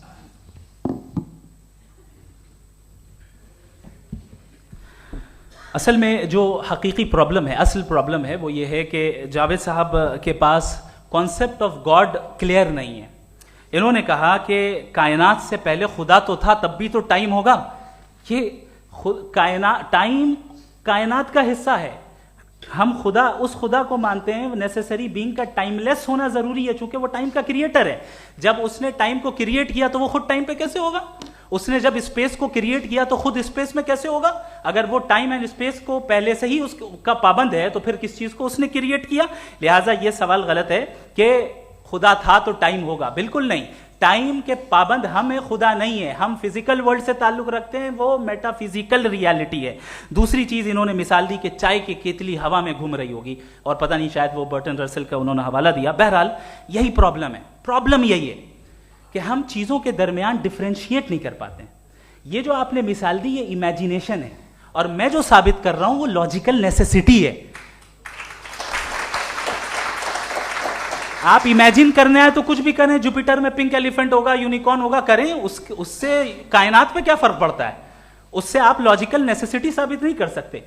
मैं तो उस प्राइम कॉज की बात कर रहा हूं, उस नेसेसरी बीइंग की बात कर रहा हूं जिसके बगैर इस कायनात का एग्जिस्टेंस मुमकिन नहीं है। दूसरी चीज, मजहब को साइंस चैलेंज करती है वगैरह वगैरह, ये हमारा टॉपिक ही नहीं है। मैं इस पे बात करूंगा तो फिर मेरा वक्त चला जाएगा। मजहब के ऊपर चूंकि हमारी डिस्कशन नहीं है, साइंस को मजहब और बिलखुसूस मैं और हमारा वर्ल्ड व्यू कम से कम साइंस को पीछे नहीं करता है, साइंटिज्म की मजम्मत करता है। इसकी वजाहत मैंने पहले कर दी। दूसरी चीज इन्होंने कहा वर्ल्ड का नक्शा लीजिए, वर्ल्ड मैप लीजिए, दो अलग अलग जगह की। हजरत मैंने ये होमवर्क किया था, और मैंने मिडिल ईस्ट का एक नक्शा लिया और यूरोप का एक नक्शा लिया। ये मजहबी इलाका और ये लिबरल और एथीस्ट इलाका। मुझे पता चला कि सबसे ज्यादा रेप केसेस जो हैं वहां पर है।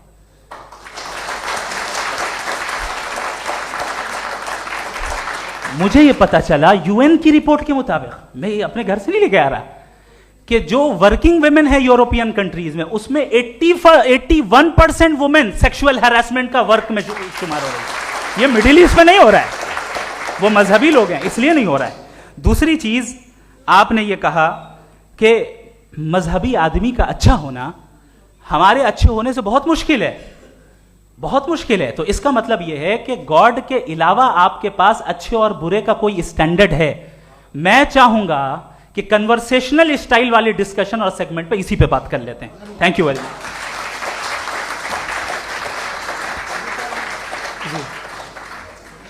ये रिबटल का राउंड 2 है। आपके पास 5 मिनट का वक्त है, और इसके बाद क्रॉस एग्जामिनेशन शुरू करेंगे। आप चाहें तो जो इन्होंने सवाल पूछे उनके जवाब आप रिबटल में भी दे सकते हैं। जी जी, देखिए, पहले तो ये बात कि ये मिसाल गलत नहीं है, गलत है। इन्होंने पहले ही हमको डिसार्म कर दिया। कह लिया अकल से मामला सॉल्व नहीं हो सकता, लॉजिक से आप पहुंच नहीं सकते। ये एक मेटाफिजिकल चीज़ है। मेटाफिजिकल अजीब सा लफ्ज़ है, ठीक से किसी को माने नहीं मालूम इसके, तो ऐसा लगता है कुछ बड़ी चीज़ है। अरे भाई, क्या होता है मेटाफिजिकल, बताओ, खड़ी हो। ये एक लफ्ज़ है जो कहीं भी इस्तेमाल हो जाता है। जब आप एक बात कर रहे हैं और आप मुझसे बहस कर रहे हैं तो मुझे मेटाफिजिकल मत बताइए, आप लॉजिकली मुझे प्रूफ किए। और अगर लॉजिकली आप नहीं बात करते साहब ये मेटाफिजिकल है, तो फिर हम आप बात क्या कर रहे हैं? मेरा आपका किस ज़बान में कॉन्वर्सेशन होगा? और ये कहना कि वक्त पहले नहीं था, तो फिर क्यों कहते हैं ये हमेशा से और हमेशा रहेगा? हमेशा वक्त है, तो आप कैसे कहते हैं वो हमेशा से है और हमेशा रहेगा? हमेशा का मतलब है कोई वक्त, अगर वक्त ही नहीं है तो हमेशा कैसे? बाहर वो रहेगा। अब मैं ये देखता हूँ, आपने कहा ना कि वहाँ रेप ज़्यादा होते हैं, तो हम एक बात देखते हैं कि ये दुनिया जिस पे वो कादर मुतलक है, जिसकी मर्ज़ी के बगैर पत्ता भी नहीं हिलता, ओमनीपोटेंट है, ये दुनिया चल कैसे रही है? और इस दुनिया का हाल क्या है? 45,000 बच्चे जो 10 साल की उम्र से कम थे वो गाजा में मरे। भूख से काला हांडी में बच्चे मरते हैं और डिप्थेरिया से मरते हैं। डिप्थेरिया अजीब मर्ज है, गले में जाली बनना शुरू होती है, बच्चा नीला हो जाता है, गरीब का बच्चा, इसलिए कि उपास इलाज में। ये कादर मुतलक है जो चाहे कर दे, इससे आप दुआएं मांगते हैं हमारी ये काम कर दे वो कर दे, तो इसका मतलब डे टू डे लाइफ में वो इंटरफेयर करता है और ये देख रहा है वो। अगर वो वाकई भी है फॉर डिस्कशन सेक, तो मैं जब दुनिया देखता हूँ तो मेरे दिल में उसके लिए कोई इज्जत नहीं पैदा होती। ये क्या कर रहे हो तुम पूरे ऑल पावरफुल हो, ओमनीपोटेंट हो, ओमनी प्रेजेंट हो। तुम तो वहाँ गाजा में रहे होगे ना, तुम हर जगह हो। तुम देख रहे थे कि बच्चे की कैसे धज्जियाँ उड़ रही, तुम देख रहे थे और तुम चाहते हो मैं तुम्हारी परस्तिश करूँगा, तुम हो भी। अरे यार, इसके अच्छे तो हमारे चीफ प्राइम मिनिस्टर हैं, कुछ तो ख्याल करते हैं। कमाल है, आप किसकी इबादत कर रहे हैं? अगर वो है भी, ये दुनिया नाइंसाफी से, जुल्म से, जबर से, तशद्दुद से भरी हुई है। और आप ये मत कहिएगा कि वो देख रहा है और वो बताएगा एक दिन। अगर वो देख रहा है और इंटरफेयर नहीं करता तो आप दुआ क्यों मांगते? आप कहते हैं मेरा ये काम करा दे, इसके मतलब है वो दखल दे सकता है, वो आपको नौकरी दिलवा सकता है, भले दूसरे आदमी को न मिले, मगर आपका काम कर देगा चूंकि आपने दुआ मांगी है। तो जब वो आपको नौकरी दिला सकता है, लड़की की शादी कर सकता है, बेटे को ग्रीन कार्ड दिलवा सकता है, तो कम से कम ये जो मर रहे हैं बच्चे, इनको रोक दे, कुछ तो करे।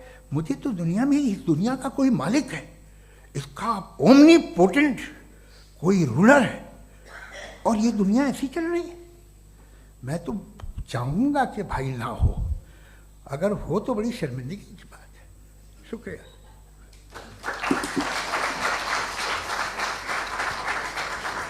देवियों और सज्जनों, इस बहस के 2 राउंड और 2 रिबटल पूरे हो चुके हैं। अब सबसे ज़रूरी और सबसे मुश्किल राउंड शुरू हो रहा है, क्रॉस एग्जामिनेशन का। अब इन विद्वानों की सज्जनता की एक परख भी होगी, और वक्त हमने 16 मिनट का तय किया है। पहला सवाल आप पूछना चाहेंगे? जी बिल्कुल। पहले बोले भी आप आप माइक ले लीजिएगा हाथ में, ये नीचे से ऑन जी। मैं बोलता हूँ, ये डायस हटा सकते हैं क्या हम थोड़ा क्विकली? डायस पीछे कर दीजिए बस थोड़ा सा, है, ताकि ये जो दाएं बाएं लोग बैठे हैं, इसे हटा दीजिए। अब हम वहाँ तो जाने वाले नहीं, आराम से आराम से आराम से। दोनों तरफ से हटा दीजिए।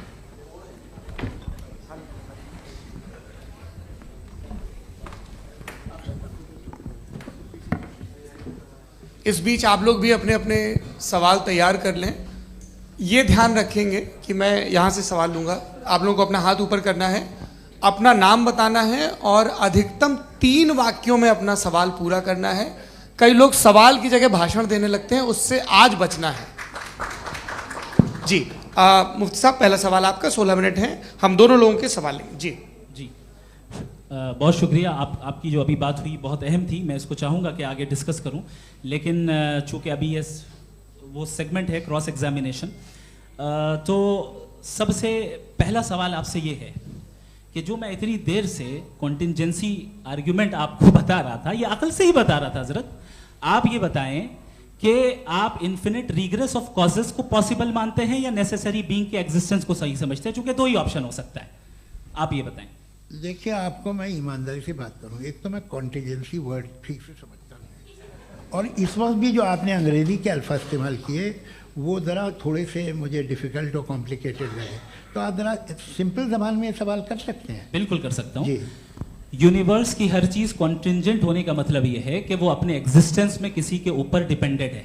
जो भी चीज़ डिपेंडेड होगी वो चीज़ इंडिपेंडेंट नहीं हो सकती, तो उसका कोई ना कोई कॉज होगा।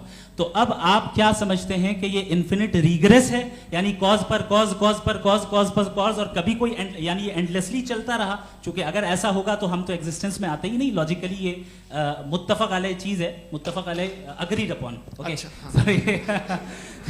इस पे हमने एग्री किया था कि मुश्किल शब्द आएगा तो अर्थ बताना पड़ेगा। तो इन्फिनिट रिग्रेस तो पॉसिबल नहीं है, तो कहीं ना कहीं आपको रुकना पड़ेगा ऐसे नेसेसरी बीइंग पर। नहीं, कोई जरूरत नहीं रुकने की। किसने कहा आप रुकना पड़ेगा? आप रुकते हैं खुदा पे, आप नहीं रुकते। आप कहते हैं वो हमेशा से, जब उस वक्त से जब वक्त नहीं था। आप कहाँ रुकते हैं कि अब हुआ था वो?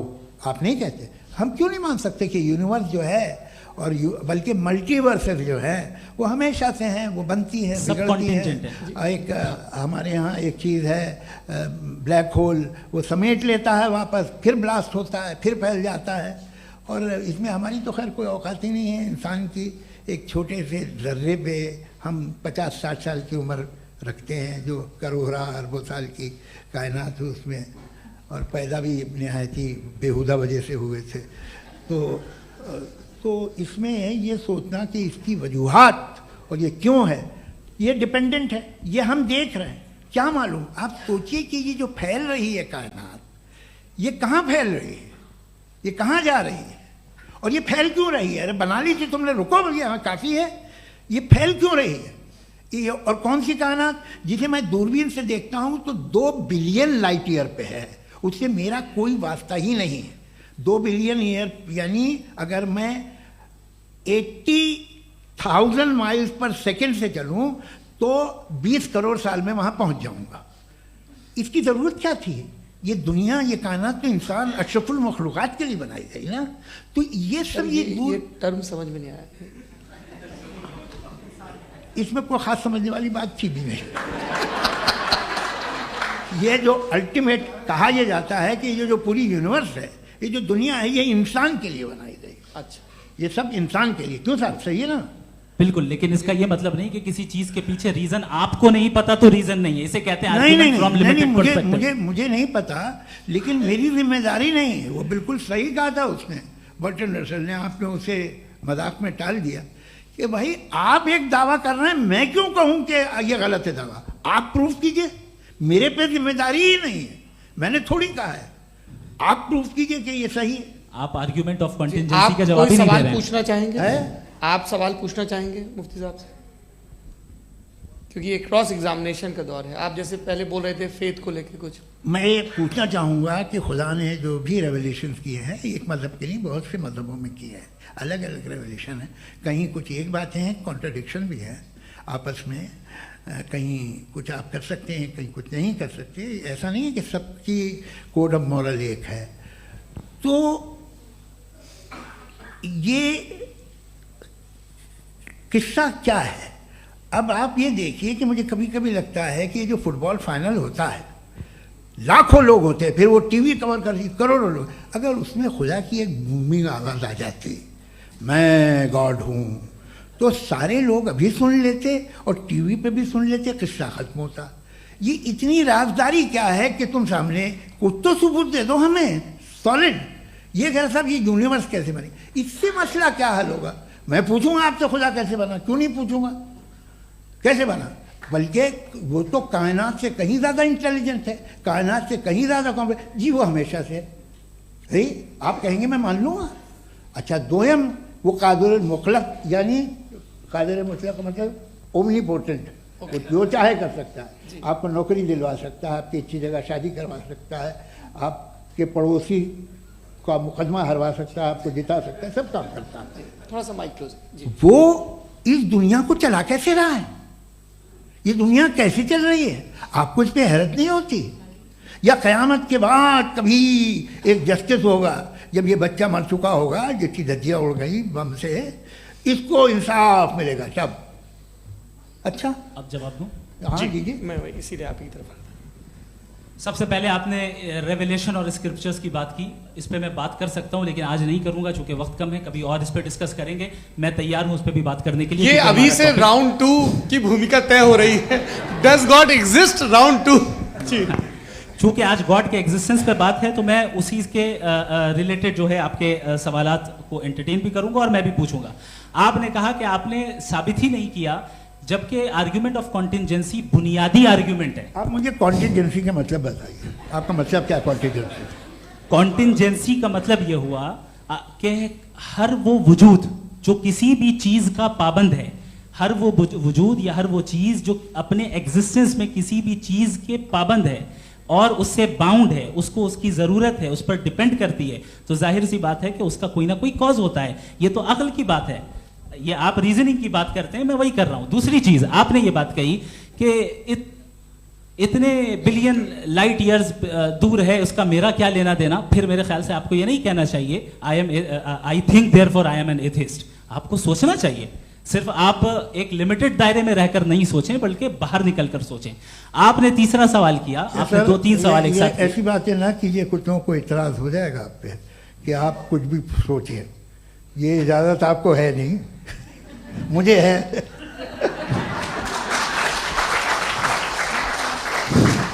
जी, आपने प्रॉब्लम ऑफ इविल के ताल्लुक से सवाल किया और बार बार आप एक लफ्ज रिपीट कर रहे हैं कि ओमनीपोटेंट गॉड है। ऑल पावरफुल गॉड है।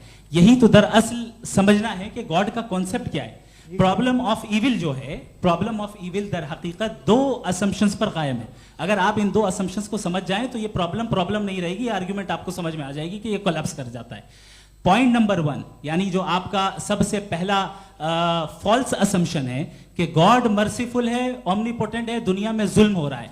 लेकिन आपको यह समझना चाहिए कि हमारे वर्ल्ड व्यू के मुताबिक गॉड सिर्फ ओमनीपोटेंट और सिर्फ मर्सीफुल नहीं है, बल्कि वो ऑल वाइज भी है और वो ऑल नोइंग भी है। उसके हर काम के पीछे हिकमत और विजडम है। ये कोई जरूरी नहीं है कि वो हिकमत और विजडम आपको समझ में आए या मुझे समझ में आए। अगर आप जो समझ रहे हैं उसके मुताबिक आप फैसला कर रहे हैं, ये लिमिटेड पर्सपेक्टिव से आर्गुमेंट है। और इस चीज को हम अपनी दुनिया में, अपने लाइफ में, डेली लाइफ में इस प्रिंसिपल को एक्सेप्ट करते हैं। हम जब किसी डॉक्टर के पास जाते हैं, डॉक्टर के पास जाकर वो अगर उसने हमें कोई दवाई दी है तो हम ये तो नहीं कहते कि जब तक आपके पास जितना नॉलेज और जितना विजडम नहीं है, आपने क्यों ये दवाई दी है, तब तक हम इस चीज को एक्सेप्ट नहीं करेंगे। नहीं कहते, हम उसकी अथॉरिटी को तस्लीम करते हैं। क्यों? क्योंकि उसकी हम जानते हैं कि वो नॉलेजेबल है, वो विजडम वाला है, हमसे ज्यादा नॉलेज और हमसे ज्यादा विजडम है। बताएं सर। नहीं, डॉक्टर में और खुदा में बड़ा डिफरेंस है। डॉक्टर पढ़ा लिखा होता है एक, तो मैं उसकी बात सुनूंगा। दोयम ये नहीं, कुछ जवाब तो ये भी नहीं है सर। प्लीज, अगर सब ऑडियंस से बोलने लगेंगे तो फिर मतलब नहीं सिविलाइज्ड बहस का। मतलब आप ये कहें कि चूंकि आप डॉक्टर पे बिलीव करते हैं इसलिए खुदा पे बिलीव किए, क्या ये मिसाल आपको समझाने के लिए आर्गुमेंट है, इस पे आपको एतराज नहीं है। तो सिंपल बात ये है कि मैं अगर ये यकीन कर लूँ कि एक ओमनीपोटेंट, उसकी मसलहत है, ये जो बच्चे मर रहे हैं ये मसलहत है उसकी, मुझे नहीं चाहिए थी मसलहत। उसकी मसलहत नहीं, यही तो समझना है, मतलब एक्सपीरियंस। अच्छा, इस आपने अभी मेरी बात पूरी सुनी नहीं। मैंने कहा आपका पूरा आर्ग्यूमेंट दो फॉल्स असम्पशंस पर है। एक फॉल्स असम्पशन मैंने बता दिया, दूसरा फॉल्स असम्पशन ये है कि इस दुनिया में इविल के होने का कोई गुड रीजन नहीं है, जबकि हमारे पास बाज रीजंस मौजूद हैं, हमारे पास बाज वजूहात मौजूद हैं। अगर इस दुनिया में इविल ना हो तो आप गुड को डिफाइन कैसे करेंगे? अगर जुल्म ना हो आप इंसाफ को समझेंगे कैसे? अगर तारीकी ना हो तो आप लाइट को समझेंगे कैसे? बहुत अच्छे। अभी और सुन लें, अभी और बाकी है। ये तो बात बहुत पसंद आई साहब मुझे, कि जब तक रेप ना हो तब तक औरतों की इज्जत का ख्याल आपने मेरा जवाब पूरा सुना ही नहीं। जब तक के बच्चों का कत्ल ना किया जाए तब तक आपको बच्चों की मासूमियत की इज्जत। आपने पूरा जवाब सुना ही नहीं। क्या बात है, क्या आपने नुक्ता निकाला? आपने पूरा जवाब सुना ही नहीं। आप सुन लें, मेरी बात सुन लें। ये मैंने आपको एक चीज बताई। दूसरी चीज, इस दुनिया में हम आए हैं टेस्ट के लिए, हमारा टेस्ट हो रहा है और हर इंसान का अलग अलग अंदाज में टेस्ट होता है। और इस दुनिया में अगर इविल मौजूद है तो वो इविल जरिया है हमारे अंदर ह्यूमन नोबल क्वालिटीज को डेवलप करने का और अलग अलग फील्ड में प्रोग्रेस करने का। और अगर हमारे अंदर और इस दुनिया में इविल नहीं होता तो बताइए टेस्ट का मतलब क्या होता? अगर मैं अपने स्टूडेंट को एमसीक्यूज दूं और उसमें सिर्फ राइट आंसर लिख कर दे दूं और कहूं तुम्हारा टेस्ट हो गया, ये मीनिंगलेस है। इस दुनिया में अगर हम टेस्ट के लिए आए हैं तो जाहिर है गुड एंड इविल दोनों मौजूद है। तो अगर गुड एंड इविल दोनों मौजूद है तो ये इविल भी खुदा का बनाया हुआ है? जी हाँ, खुदा का बनाया हुआ है। लेकिन अच्छा, चलो अच्छी बात। जी बिल्कुल, तो बिल्कुल खुदा ने बनाया। अभी तो ये है कि जो मेजॉरिटी है दुनिया में वो इविल है, तो ये खुदा एक्चुअली इविल के साइड पे लग रहा है मुझे। बिल्कुल भी नहीं, मैं बताता हूं। मेजॉरिटी में तो वो है। क्या बात कर रहे हैं भाई आप? कोई भी जो मुंसिफ होगा, चाहे आपका अपना घर हो जिसके आप सबसे बड़े हैं, चाहे आपकी ऑर्गेनाइजेशन हो जो आप चलाते हैं, वहां पर आप इविल रखेंगे साबित करने को कि बाकी लोग शरीफ हैं। मेरी बात सुनिए, क्या ये आर्ग्यूमेंट ही गलत है? अगर कि जब तक के कोई इविल नहीं होगा तब तक के शरीफ आदमी शरीफ नहीं लगेगा। अगर एग्जामिनर गलत ऑप्शन दे रहा है तो एग्जामिनर इविल नहीं हो गया, जो गलत ऑप्शन को सेलेक्ट कर रहा है वो फेल होगा। क्रिएटर ने इविल को बनाया है लेकिन वो इविल नहीं है। अच्छा सुनिए मेरी बात, लेट मी कंप्लीट सर। जी जी। क्रिएटर ने इविल को बनाया है टेस्ट के लिए, वो इविल नहीं है। इविल वो होगा जो उसे इख्तियार करेगा। छुरी को बनाने वाला गलत नहीं होता है, छुरी का गलत इस्तेमाल करने वाला गलत होता है। रेप को कैसे गलत इस्तेमाल करते हैं? रेप इंसान के फ्री विल का नतीजा है। ये रेप कैसे गलत इस्तेमाल होता है? ये मुझे अब सुन लें, अब सुन लें। गलत इस्तेमाल होता है। हाँ मैं बता रहा हूँ ना, कैसे गलत? मैं बता रहा हूँ कि जो इविल इस दुनिया में मौजूद है उसके कई सारे तरीके हैं। एक तरीका इंसान का अपना फ्री विल है। अब अगर कोई रेपिस्ट रेप कर रहा है तो इसका गॉड का कसूर नहीं है, वो अपने फ्री विल का गलत इस्तेमाल कर रहा है, उसको सजा मिलनी चाहिए। अच्छा। और उसी के लिए जहन्नम बनाई गई है। ये फ्री विल का भी बड़ा चक्कर। आप जब कोई बुरा काम करते हैं या कोई बुराई होती है तो ये कहा जाता है कि ये फ्री विल है। 7 billion free wills are moving on this planet. 7 billion free will. और एक आदमी अपनी फ्री विल से मुझे कत्ल कर दे तो मैं खुदा की मर्जी से मरा हूं कि इसकी फ्री विल की वजह से? मेरी मौत खुदा के हाथ है या ये फ्री विल वाले के हाथ है? खुदा ने फ्री विल का निजाम बनाया है और उस निजाम का गलत इस्तेमाल करके कोई आपको मार रहा है, इस्तेमाल करके मेरा कत्ल कर देता है। अब मेरी मौत का जिम्मेदार कौन है? वो इंसान जिम्मेदार है। वो इंसान। जी। तो ये कहना कि और उसको सजा मिलेगी।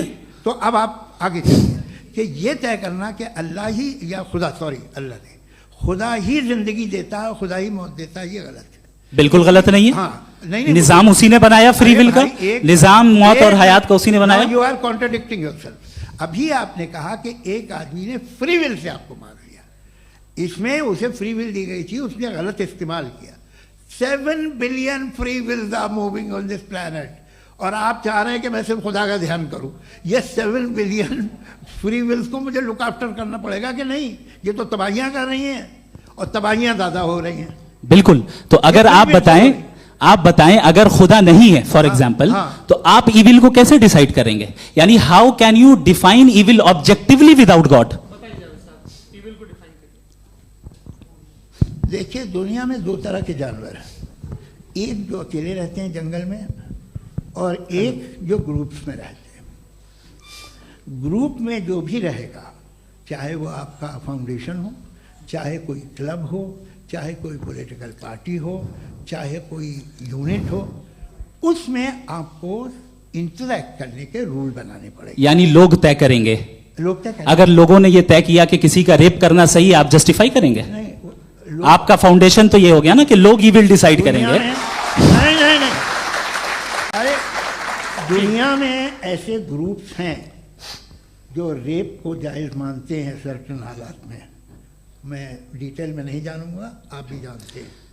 ये जो आईसिस वाले थे, इन्होंने क्या किया था, तो उन्होंने क्या किया उसका खुदा से कोई ताल्लुक नहीं है सर। मैंने सिंपल सवाल किया कि इविल को आप डिफाइन करते कैसे हैं? आइए वापस आइए जी। आप साथ में तभी रह सकते हैं जब कुछ आप ऐसे उसूल डेवलप करें जिसमें हर एक का बेसिक तहफ़्फ़ुज़, हर एक का बेसिक राइट हो और हर एक को कोई आराम मिले। यही तरीक़ा है किसी भी ऑर्गेनाइजेशन जिसमें एक से ज़्यादा लोग हैं और वो ऐसे चलती है ज़िंदगी। उसमें अगर आप गड़बड़ करेंगे तो तबाही होगी, नुकसान होगा, बर्बादियाँ आएंगी। और अगर उसमें आप घर ले लीजिए ना, एक हस्बैंड है, एक वाइफ है, बच्चे हैं, वालदा भी हैं, 2 बहनें भी हैं, एक भाई भी है। अब इसमें कोई निज़ाम आपको चाहिए साथ में रहने का और एक दूसरे पे भरोसा रहे, एक दूसरे के बहीख्वाह हों, एक दूसरे की मदद करें, ऐसी जिंदगी। सर आपकी बात आ गई। आप ये कह रहे हैं कि लोग डिसाइड करेंगे क्या सही है क्या गलत है, यही है? मेजॉरिटी डिसाइड करेगी क्या सही है क्या गलत है? अरे भाई बिल्कुल। मेजॉरिटी अगर ये कहे कि नाजी जर्मनी के साथ जिस तरह मेजॉरिटी थी कि जेनोसाइड करना सही है, आप जस्टिफाई करेंगे?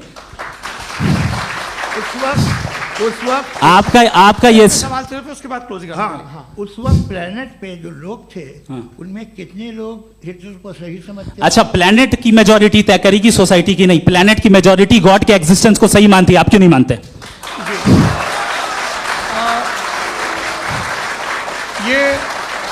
हेलो ये क्रॉस क्वेश्चन का राउंड यहाँ पर समाप्त होता है। और ये बड़ा अच्छा है कि इस तरह से फ्रेगमेंट कर दिया गया है ताकि जो मरकरी ऊपर जा रहा है नीचे जवाब दे दूं। जी। प्लेनेट की ज़्यादातर मेजॉरिटी कुछ दूसरे मजहबों के खुदा को मानती है। आप उन्हें क्यों नहीं? आप तो मेजॉरिटी की बात कर रहे हैं। अच्छा, ये क्लोजिंग आप ये कह रहे हैं इविल और गुड को डिसाइड मेजॉरिटी करेगी। मेजॉरिटी जो कर दे वो सही हो जाएगा।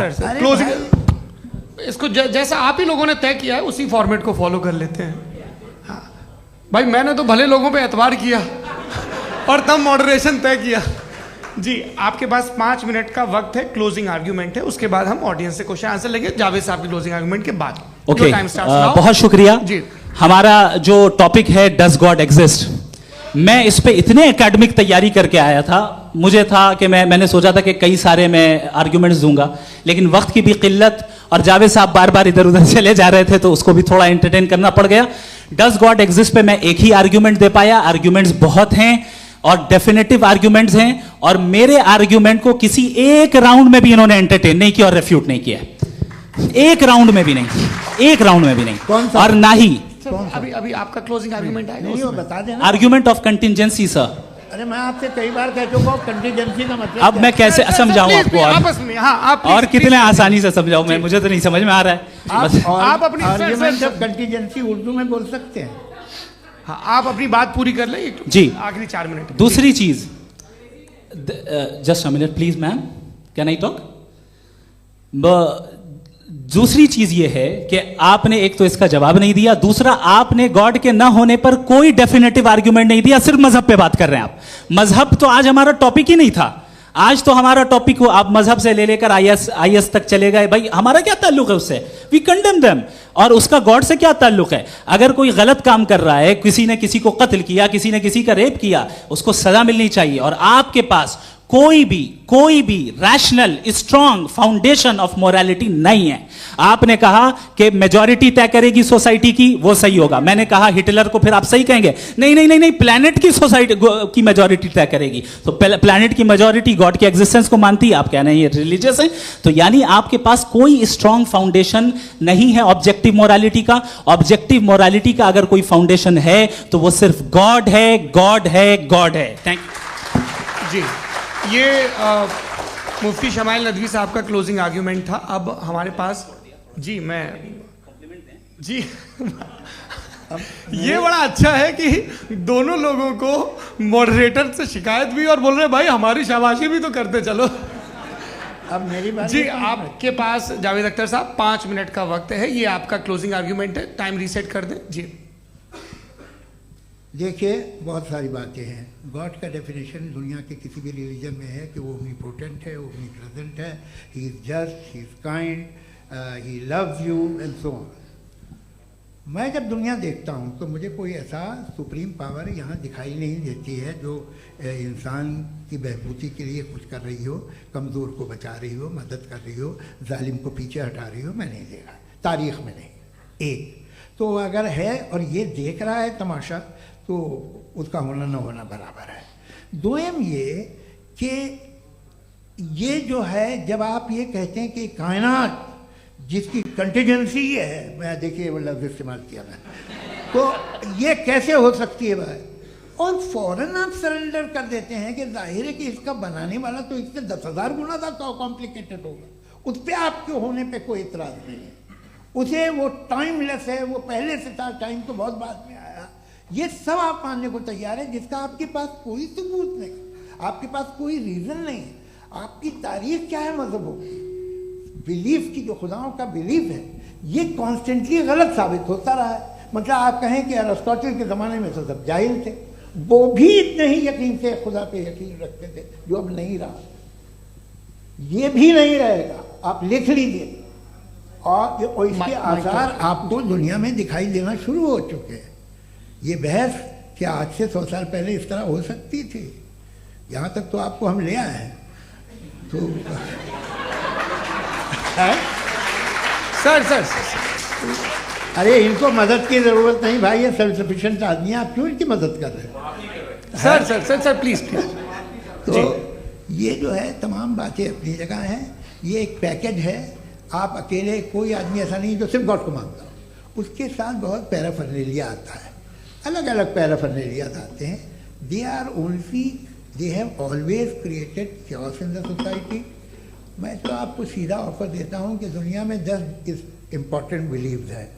आप एक मानते हैं, 9 नहीं मानते, 9 में आप एथीस्ट हैं, 9 को आप बिल्कुल रीजनेबली मेरी तरह देखते हैं।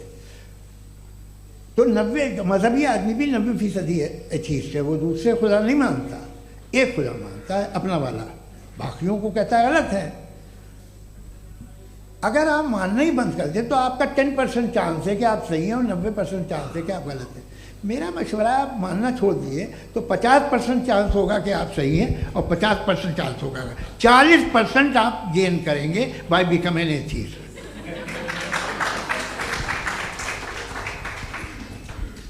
ये एक फरसूदा ख्याल है, ये ख़त्म हो रहा है। हो सकता है मेरी ज़िंदगी में ना हो, लेकिन ये हो जाएगा। जो बातें ये इनको आप मेटाफिज़िकल ये वो ऐसे रिस्पेक्टेबल टर्म दे दिए, ये तो उन लोग के हैं जिन्हें ना फिज़िक्स मालूम थी ना मेटा मालूम था, ये उन्होंने आपको दिए हैं। जी बहुत शुक्रिया आप दोनों लोगों का। और अब इस बातचीत का आखिरी राउंड शुरू होगा, डज गॉड एग्जिस्ट की ये बहस मुफ्ती शमाइल नदवी और जावेद अख्तर साहब के बीच। आप लोग अपने अपने हाथ ऊपर करेंगे, मैं यहाँ से तय करूँगा। और माइक हमारे पास है क्या? एक ही माइक है ऑडियंस के लिए? 2 माइक है, एक इस तरफ एक इस तरफ, ठीक है। तो जी सबसे पहले हमारी सहयोगी है मारिया शकील जी, पूछे सवाल। थोड़ा सा रुकेंगे ताकि कैमरे का फ्रेम आप पर आ जाए, आपकी तो प्रैक्टिस है टीवी की। जी नदवी साहब, मैं खुदा को मानती हूँ, पहले मैं इसी प्रमाइस से शुरू कर रही हूँ और ये बता रही हूँ आपको, मैं मानती हूँ। लेकिन कुछ सवाल हैं जो जावेद साहब ने उठाया, उसका जवाब आपको देना चाहिए। पहला सवाल ये कि गज़ा में सालों से छोटे बच्चे मर रहे हैं, वो उनको अगर खुदा मर्सीफुल है, हम मानते हैं कि अल्लाह ताला में बहुत ताकत है, तो वो बच्चे क्यों मर रहे हैं? दूसरी बात ये कि अगर कंटिजेंसी की जो आप बात करते हैं, पूरे मुस्लिम ममालिक मिल करके भी उन गज़ा के बच्चों को क्यों नहीं बचा पा रहे हैं? क्योंकि अगर वो चाहते, क्योंकि अल्लाह ताला उन पर हुकूमत करते हैं, सब पर हुकूमत करते हैं, तो वो उनको क्यों नहीं बचा? जी थैंक यू वेरी मच। बहुत अच्छा किया आपने इस चीज़ को जिक्र कर दिया, मैं इसको और अच्छे से एक्सप्लेन करने की कोशिश करता हूँ। देखें, जहाँ तक आपने कहा कि गज़ा के बच्चों को मारा जा रहा है, देखें 2 वर्ल्ड व्यू है, एक एथीस्टिक वर्ल्ड व्यू, एक थीस्टिक वर्ल्ड व्यू है। बच्चे मर रहे हैं दोनों वर्ल्ड व्यू में, लेकिन हमारा वर्ल्ड व्यू कह रहा है कि रिकॉम्पेंस है, ये कह रहे हैं कि उनका मरना बेकार जाने वाला है, कोई उसका रिकॉम्पेंस नहीं है, चूंकि इनके यहाँ आखिरत और अल्लाह का कोई तसव्वुर या गॉड का कोई तसव्वुर नहीं है। आपने ये सवाल किया कि गॉड मर्सीफुल है, क्यों नहीं रोकता? ये मैंने बताया कि ये मिसकंसेप्शन है लोगों के दरमियान कि गॉड को सिर्फ मर्सीफुल और ओमनीपोटेंट समझते हैं। गॉड के सिर्फ यही 2 एट्रीब्यूट्स नहीं हैं, गॉड के कई सारे एट्रीब्यूट्स हैं, उनमें से अल हकीम भी है, उनमें से ऑल वाइज भी है, ऑल नोइंग भी है। लिहाजा अगर इस दुनिया में किसी को तकलीफ आ रही है और गॉड उसको नहीं रोक रहा है, वो इसलिए नहीं रोक रहा है चूंकि इंसानों को फ्री विल दिया गया है। ठीक इसी तरीके से अगर एक डॉक्टर किसी छोटे बच्चे को इंजेक्शन लगा रहा है, उसे तकलीफ पहुंच रही है, उसके लिमिटेड पर्सपेक्टिव के एतबार से यह गलत हो रहा है और डॉक्टर बुरा है। लेकिन जब आप ब्रॉडर पिक्चर को देखेंगी, आपके और हमारे पास सिर्फ एक पिक्सल है, हमें इतना नजर आ रहा है कि गजा में कत्ल हो रहा है, लेकिन इसके पीछे कितना रिकॉम्पेंस उनको मिलने वाला है, पूरा पिक्चर गॉड के पास है। तो एक पिक्सल से आप पूरे पिक्चर को कभी भी जज नहीं कर सकती। आप इसमें कुछ जोड़ना चाहेंगे? आपको कुछ बोलना है इसमें? भैया आपने बहुत अच्छा जस्टिफिकेशन दिया। या आप वो जो वहाँ के प्राइम मिनिस्टर इजराइल के उन्हें भेजिए, वो बहुत खुश होंगे। आप जस्टिफिकेशन दे देना कि अगर गॉड नहीं है तो बच्चे क्यों मर रहे हैं, आप बताएं। वो ये सवाल पूछ रहे हैं कि अगर आप ईश्वर का अस्तित्व नहीं मानते हैं तो उन बच्चों की मौत को आप कैसे इंटरप्रेट करते हैं?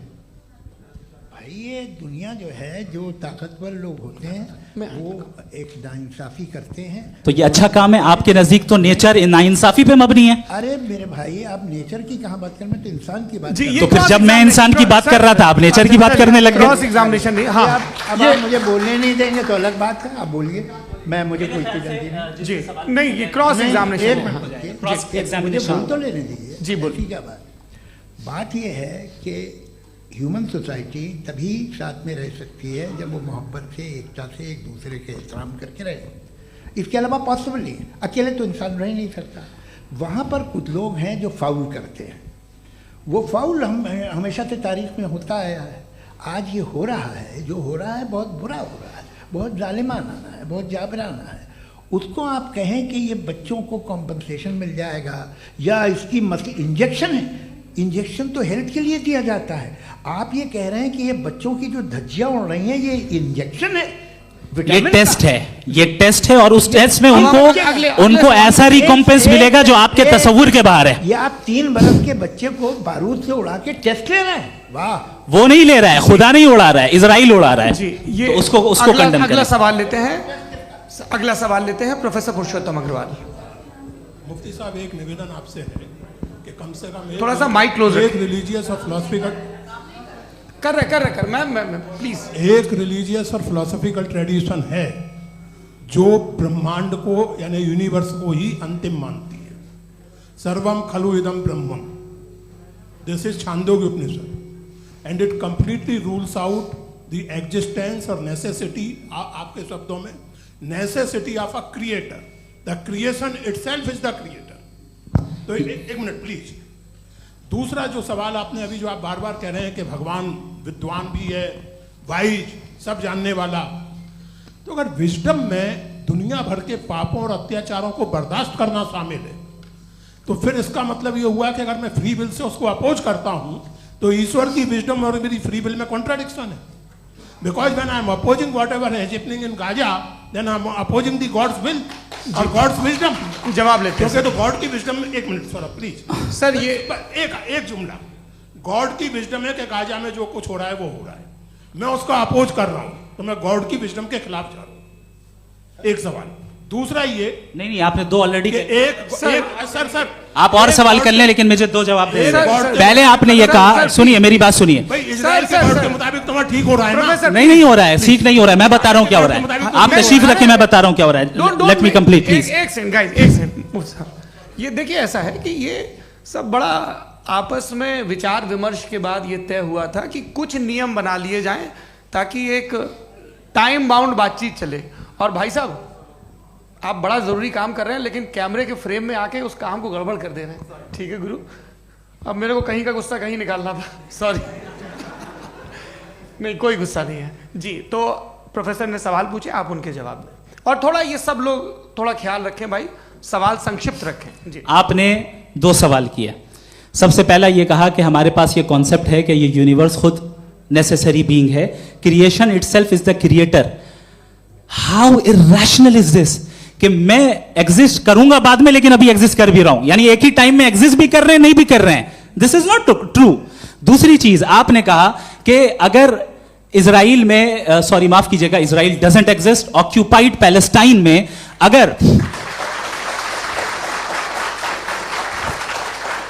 अगर ऑक्यूपाइड पैलेस्टाइन में बच्चों को मारा जा रहा है फ्री विल की वजह से और गॉड नहीं रोक रहा, ये कॉन्ट्रडिक्शन है। ये बताइए कि एक एग्जाम में एक बच्चा गलत आंसर लिख रहा है, सुनिए, एग्जामिनर चाहे तो रोक सकता है, क्यों नहीं रोक रहा है? ये कॉन्ट्रडिक्शन है, ये कॉन्ट्रडिक्शन नहीं है।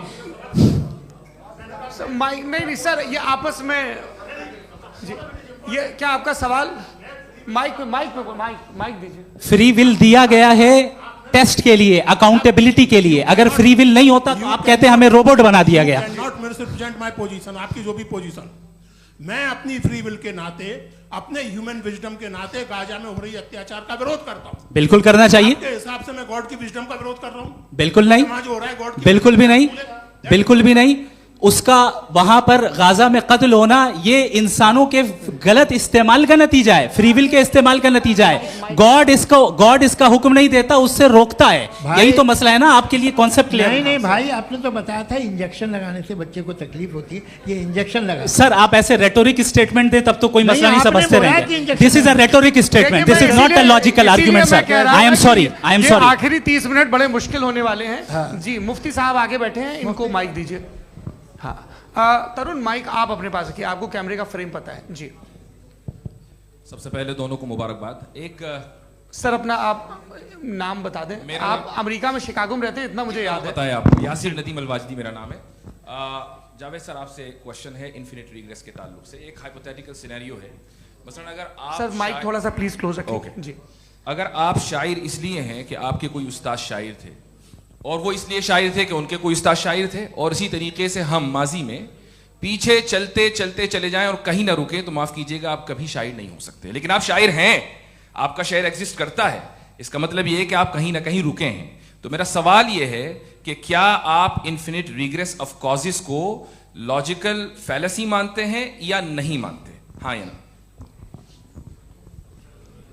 मैं इन्हें लॉजिकल फैलेसी नहीं मानता हूँ, लेकिन मेरा प्रॉब्लम यह है कि जब मैं नहीं मानता हूँ तो I will continue with this logic जो फैलेसी नहीं हो। आप एक जगह रुक जाते हैं जाके, आप कहते हैं ये गेंद कैसे बनी, ये जजीरा कैसे बना, ये समंदर कैसे बना, ये ज़मीन कैसे बनी, और अचानक गॉड पे जाके आपको ब्रेक लग जाता है। एक बार आप सवाल नहीं करते कि भाई इनको बनाने वाला तो इनसे भी कॉम्प्लिकेटेड होगा, वो कैसे बना, उसके बारे में आपने इत्मीनान कर लिया, वो हमेशा से है। तो अगर आप उसे हमेशा से मानते हैं तो फिर ये मान लीजिए कि कायनात हमेशा से है, क्या तकलीफ है? हम वजूद में नहीं आते जी हैं? हम मौजूद नहीं। अच्छा सर क्यों नहीं हो मैं सकता? बताऊं प्लीज प्लीज। जैसे मैंने मिसाल दी आपके शेर, आपका शेर कभी वजूद में ना आता अगर शायर इसी तरह चलते रहते हमेशा। जी माइक मेरे ख्याल से एक सेकंड, इन्फिनिट रिग्रेस का कॉन्सेप्ट क्लियर नहीं हो पाया, ऐसे रहने दें, लेट्स मूव ऑन सर। ठीक है, हाँ थोड़ा सा मॉडरेटर का भी ख्याल रखें। नहीं नहीं आपने तो रखा है, आपने रखा है। यहाँ पे गौहर रजा साहब हैं, वो भी एक सवाल पूछना चाहते हैं। माइक यार नीचे से ऑन कर दिए, नीचे। पहले तो ये कह दूं कि मैं उन बच्चों से शर्मिंदा हूं जिनको गजा में कत्ल किया गया, क्योंकि हमारे होते हुए कत्ल किया गया। लेकिन उससे ज़्यादा शर्मिंदगी इस बात से हुई कि मुझे लगा कि मुफ्ती साहब उसको जस्टिफाई कर रहे हैं। बिल्कुल भी नहीं, आप बहुत ही गलत, मुझे लगा मैं गलत हो सकता हूं। बिल्कुल गलत। मैं सवाल पूछ रहा हूं, सवाल मैं देखिए, सवाल अगर पूछ रहा हूं। एक मैं जावेद भाई से डिसएग्री करता हूं। एक सेकंड देखिए, अगर देखिए ऐसा एक सेकंड आप सर वेट अरे आप कुछ मेरे पहले मुझे अपनी बात कह लेने दीजिए। अगर ऑडियंस तय करेगी तो फिर मॉडरेटर का मतलब नहीं। मेरा आप सबसे ये कहना है, ये बहस दो लोगों के बीच में है, एक तरफ मुफ्ती साहब, एक तरफ जावेद साहब। पिछले 1.5 घंटे से ये लोग अपने अपने तर्क रख रहे हैं। आपकी इनसे इत्तेफाकी हो सकती है, ना इत्तेफाकी हो सकती है। मेरे उस्ताद मुझे सिखा गए हैं कि मुखामुखम में असहमति की गुंजाइश बची रहनी चाहिए।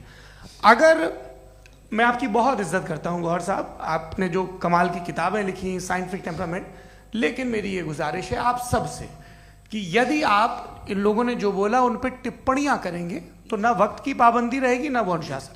आप सवाल पूछ लें, उस सवाल में जो बात आ जाए वो आ जाए। मैं जावेद साहब से डिसएग्री करता हूं, इसलिए जावेद साहब से सवाल पूछ रहा हूं। आपका सवाल जावेद अख्तर साहब से। और सवाल ये है मेरा कि जावेद साहब ने कई बार लॉजिक का इस्तेमाल किया कि साइंस में लॉजिक है और रिलीजन में लॉजिक नहीं है। मेरा ख्याल ये है कि रिलीजन में भी लॉजिक है, लेकिन उस लॉजिक की बेसिस ये है कि आप रुक जाते हैं, जिसका जिक्र जावेद साहब ने बार बार किया, यानी खुदा के तसव्वुर पे आते हुए, गॉड के तसव्वुर पे आते हुए रुक जाते हैं। और इसमें सवाल पूछना मतलब फॉरबिडन होता है। सवाल यह है कि क्या जावेद साहब इससे एग्री करते हैं कि साइंस की लॉजिक अलग है और रिलीजन की लॉजिक अलग है? बताइए सर। देखिए, 3 चीज़ें हैं, साइंस है, एक है मंतिक है, इस्तिदलाल है, और एक जो है कुछ भी नहीं है, फेथ है, अकीदा है। मैं अकीदे की लॉजिक का कायल नहीं हूँ। मुझे आप इस्तिदलाल से, लॉजिक से, रीज़न से समझाइए, मैं मानने को तैयार हूँ, मेरा क्या नुकसान होगा। लेकिन ये कि अकीदे पे मैं नहीं जा सकता हूँ। अकीदे का मतलब है कि तुम ये मान लो, सवाल ना करो, ये नहीं। आप सारी बातें करके, बड़ी साइंटिफिक बातें करके एक जगह जाके खुदा के हुदूद पे रुक जाते हैं, सरेंडर कर देते हैं। मैं सरेंडर करने को तैयार नहीं। दैट्स ऑल जी। ये आगे सर बैठे हुए हैं, इनको माइक दीजिए। भाई। वो आप पूछना चाह रहे थे ना भाई? हाँ नहीं मैं ये थैंक यू जी। आपका नाम? आसिम इफ्तिखार। आसिम जी, पूछिए। सर जावेद सर से सवाल है कि आपने अपने माइक थोड़ा करीब रखिए। अपने क्लोजिंग स्टेटमेंट में बात कही थी कि मज़हब का जो फ्यूचर है वो ज़्यादा दिन नहीं जाने वाला है, लेकिन मैं देख पा रहा हूँ कि जो ऑक्सफोर्ड यूनिवर्सिटी की एक स्टडी है 2011 में हुई है, जिसके 50 एकेडमिशियंस ने इसको अंजाम दिया था, उसमें वो ये कहते हैं कि जो फेथ इन गॉड है वो इनबिल्ट है ह्यूमन नेचर के अंदर, जिसको हम कहते हैं फितरत के अंदर शामिल है वो। और वो ये कहते हैं कि अगर कोई ये समझता है कि मज़हब को वो ख़त्म कर देगा तो ये उसकी गलत फहमी है। तो आप इसके बारे में, इस स्टडीज़ के बारे में क्या कहते हैं? ठीक है, मैं उनसे एग्री नहीं करता हूँ। वो कौन से प्रोफेसर होंगे? ऐसा उनके क्या पास डेटा है, इन्होंने डेटा के बेस होगा। डेटा क्या हो सकता है? फ्यूचर का डेटा तो नहीं हो सकता ना उनके पास, प्रेजेंट का डेटा हो सकता है। डेटा आपने सुना 100 साल पहले का बाद का डेटा? मैंने तो नहीं सुना आज तक। तो आज उनकी ये राय है और होगी राय, ठीक है, दुनिया में तरह तरह की राय है लोग, लेकिन मैं समझता हूँ कि वक्त के साथ इंसान ज़्यादा से ज़्यादा रीजनेबल और लॉजिकल होता जा रहा है। आज आप देखिए वेस्टर्न यूरोप में क्या परसेंटेज है नॉन बिलीवर्स की, बहुत हाई, वहाँ चर्च खाली पड़े होते हैं। तो अल्टीमेटली तो इंसान कोई ऐसी बात बहुत अरसे तक नहीं मान सकेगा, चाहे गलत या सही, जो उसे उसके दिमाग को, उसके जहन को, उसकी लॉजिक को अपील न करे। वो कह रहे हैं तो ऑक्सफोर्ड के होंगे तो कैम्ब्रिज के होंगे, तो मुझे क्या लेना देना, उनका डेटा मुस्तकबिल का नहीं हो सकता है। जी दीपक, हाँ पूछिए। मैं आऊँगा, अभी पीछे की साइड भी आऊँगा, माइक वहीं भेजूंगा 2-3 साल के लिए। जी जावेद साहब, आपसे सवाल है। नमस्ते। अरे भाई सर, अगर आप ही लोग तय करना है तो फिर 200 लोग तय कर लें। नहीं sir, please don't do this sir. Everybody has a right sir, but we can only take selected questions. No sir, ये यंग लोग भी हैं तो इनकी ये अब उतने यंग, भाई आप यंग हैं कि नहीं हैं? वो कह रहे हैं वो भी यंग हैं साहब, आप उनकी नौजवानी पर दावा उनको ही करने थे। हाँ मुफ्ती साहब आप यंग, हाँ पूछे। अरे भैया सर, मेरा सवाल ये है, कुछ इनसे भी तो पूछो। जी नहीं, बस आपसे एक सवाल है। जैसे थीस्टों के पास अपने जो ईश्वर को मानते हैं, उनके पास अपने सोशल गेट टुगेदर्स हैं। 5 रोज़ा क्रिसमस आने वाला है, होली है, दिवाली है, ईद है। एथिस्ट क्या ऑफर कर रहे हैं? मतलब मैं इनकी दुकान से बोलूं, मैं आना चाहता हूं उस तरफ, पर मैं अट्रैक्ट नहीं हो पा रहा हूं। मैं सोशल गेट टुगेदर्स क्या है आपके पास? वो ये कह रहे हैं कि जो धार्मिक लोग हैं, अलग अलग धर्म के लोग, उनके उत्सव त्योहार कॉन्ग्रेगेशन बहुत हैं। अब आपको मैं एक सुनाता हूँ, यहाँ हिस्टोरियन भी बैठे हैं। मृदुला जी, आप बताइएगा सही है क्या? ये एक कॉन्स्टेंटाइन, एक ग्रीक रोमन बादशाह था, जो क्रिश्चियनिटी आने के 400 साल बाद उसने डिसाइड किया कि मैं क्रिश्चियन हो जाऊंगा, मेरी पूरी स्टेट कैंसिल हो जाएगी। उस ज़माने में ऐसे ही होता था, राजा जो धर्म इख्तियार करता था वो जनता भी कर लेती थी, इसलिए कि वो हो गया था बैंकरप्ट। और उसे जो मेडिटेरियन कोस्ट के रिच क्रिश्चियन वो थे मर्चेंट, उससे पैसा चाहिए था। तो उसने कहा यार क्रिश्चियन हो जाओ। तो उसने अपने वजीर से कहा कि भाई ये हिस्ट्री है कि अब हम लोग क्रिश्चियन हो जाते हैं। पहले सर हो जाएंगे, कोई प्रॉब्लम नहीं है, लेकिन एक प्रॉब्लम ये है कि 17 दिसंबर से 25 दिसंबर तक जो पेगन फेस्टिवल होता, जो पेगन्स थे वो लोग, जो फेस्टिवल होता है वो बंद हो जाएगा, इसलिए कि हम क्रिश्चियन हो गए तो होगा नहीं। तो वो बच्चों को बहुत बुरा लगेगा, पब्लिक को बहुत इन्जॉय करते हैं, खासतौर से 25 को मेन डे। उसने कहा हाँ ये तो सही कह रहे हो, ये जीसस क्राइस्ट की पैदाइश कब थी? कहले साहब वो अप्रैल में थी। नहीं, कट करो, वो 25 दिसंबर को है।